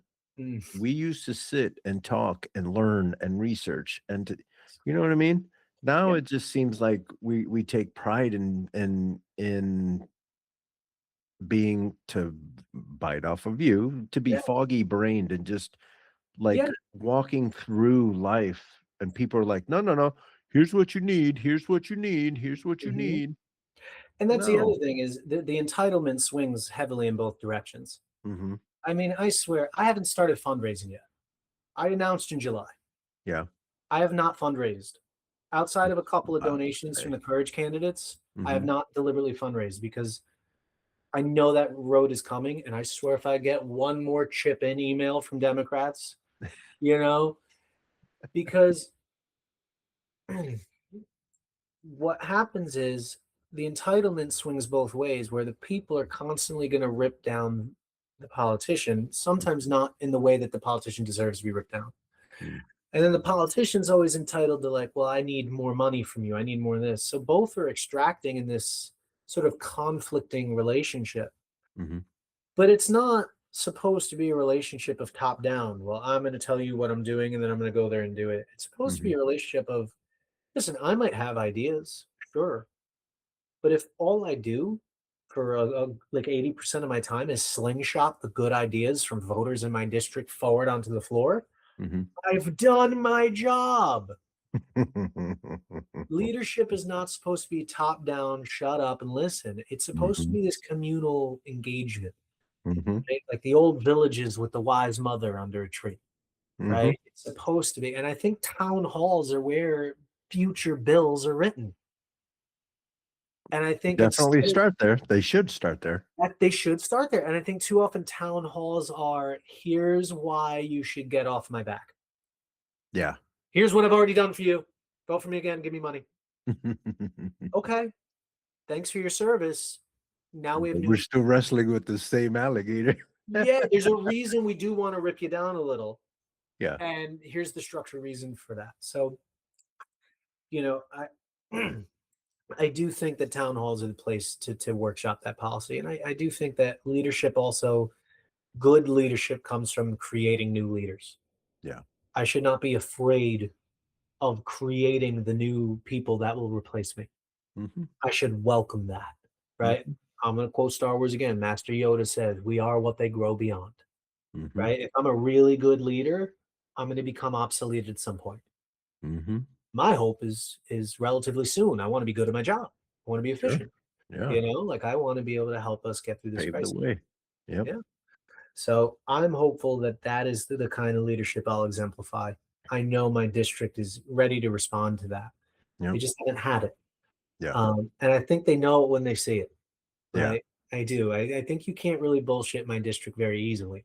Yeah. But my district's filled with a lot of love and therefore a little bit of fear. No one wants to have less. Everyone wants to have a little more. And even people who are pretty high up in the tax bracket, pretty wealthy in my district, they're paycheck to paycheck because of some of the cost of living. Mm. So, you know, it's a challenging place. It's a challenging place to live. And, you know, because it's a challenging place to live, they're also a lot of fun Mm-hmm. because they know how to have fun. Sure. You know what I mean? They create their own fun. Sure. I've had more fun in parking lots. Yeah. Hanging out late at night, wondering if we're going to get kicked out. That's how hip hop started. Yeah. Yeah. Connecticut Bunch has of folks that didn't have anything. Mm-hmm. They weren't going to let a power outage or whatever shut it down. Yeah. They went out into the streets and they created their own parties. They created their own fun. They created their own movement. Yes. Their own music. And my district is filled with people who've immigrated to this country, just like with New York. They just settled here instead. Mm-hmm. My district is filled with power hungry and the gentrifiers. Mm-hmm. We have all of the ingredients that you see elsewhere in the world. Mm-hmm. And what you also see with my district is how we're never the story. It's Mm-hmm. always New York in history. It's always Boston in history, but Connecticut's right there feeding the war effort. Rubber. Merritt Parkway was built for World War II. Rubber from Naugatuck, brass from Waterbury, going all the way down. You got the sub bases in Groton, Sikorsky, and Stratford Bridgeport area. We've always been a part of the story. We've always had a place to take on the world stage. And frankly, we've always been the backyard of a lot of the players of this who pull strings behind the curtain. Sure. And I think that if a working class progressive person takes my district, it's going to show that even the safest Democrats on earth, the safest anything on earth, right? Safest leader, no matter their party, anybody can be held accountable. And it will be a very interesting crescendo in the class struggle because we're going to go, hey, Connecticut's been a presidential piggy bank since the start. Its working class has been disenfranchised and burnt out since the start. Mm-hmm. And look what they just did. Mm-hmm. Why not us? They finally got to be the heroes of their story. Exactly. They finally got to take their power back. And Exactly. you know what? No matter what, even if I fail, I don't fail. Yeah. Because the next one's going to learn from my mistakes. Oh, and that's sure. what a leader does. Yeah. That's how it goes. That's how it goes. That's how it's supposed to go. Yep. Yeah. It's an exciting time. I'm burnt out. Anybody listening wants to volunteer, please come in. I probably need volunteers as much as money. I work, I go to school, but I care about my people. I'm never going to stop fighting. Even if I fail this campaign, I'm here for the cause. Yeah. You know, I don't know how to turn that part off. You can ask anybody in my life and they will tell you with a sigh and a groan. You know, they will. They really will. Like, fucking guy. Yeah. Of course he's doing this. You know? Couldn't leave well. That's awesome. We need more people with your type of perspective and your approach to life. You know, the selfless person. You know, we can all be better. We can all be better. Yeah. And I say this a lot too. If we're the coolest house on the block, if the United States is the coolest house on the block, everyone's going to want to be like us. Mm-hmm. We don't have to bomb. Everyone's going to want to be like us. We don't have to fight. We don't have to raise our voice. We don't need pyrotechnics. Everyone's going to want to be like us. Yeah. Elevate the game. Innovate until you're in a whole other league. Exactly. And watch other people be inspired by that and want to do the same thing. Exactly. We don't need to compete and have conflict. We can just grow. Just grow. But if we pull in the same direction as a team, we can get there. Oh yeah. Look at how cool we are. We're cool. Humans cool. They can piss us off. They can break our hearts. But humans are really cool, and they do beautiful, funny, amazing things. You know? Exactly. Leave a human unattended with their curiosity and a little time, little resource, and they'll come up with anything.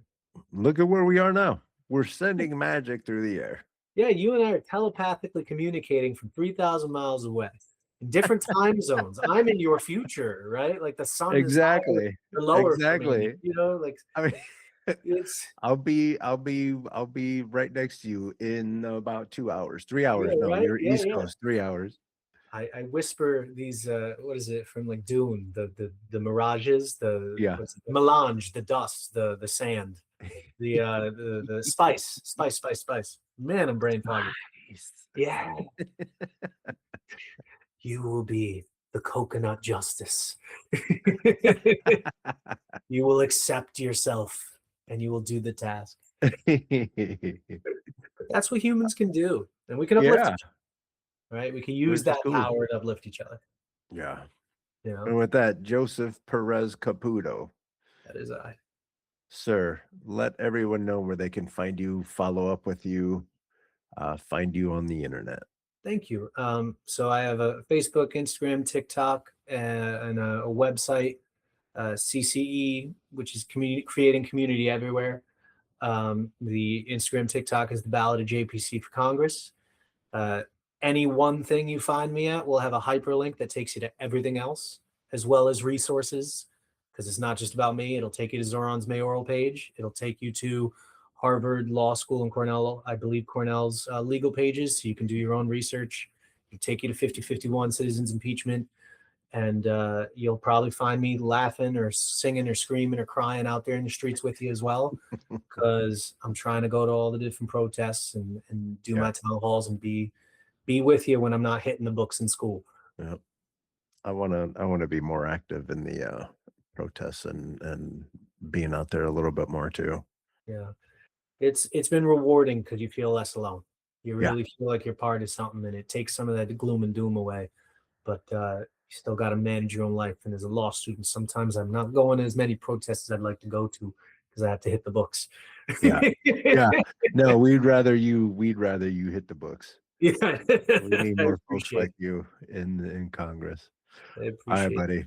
Everyone, all of the links that he just mentioned are going to be in the description of this video. Joe, again, thank you for taking time. Thank you for giving us 60%. I'll take the 60% any day. I'll always do my best, but I'm striving for 100. Yeah. I appreciate you. Thank you so much for having me. You are very welcome, everybody. And with that, we're out. We're out. Coconut justice.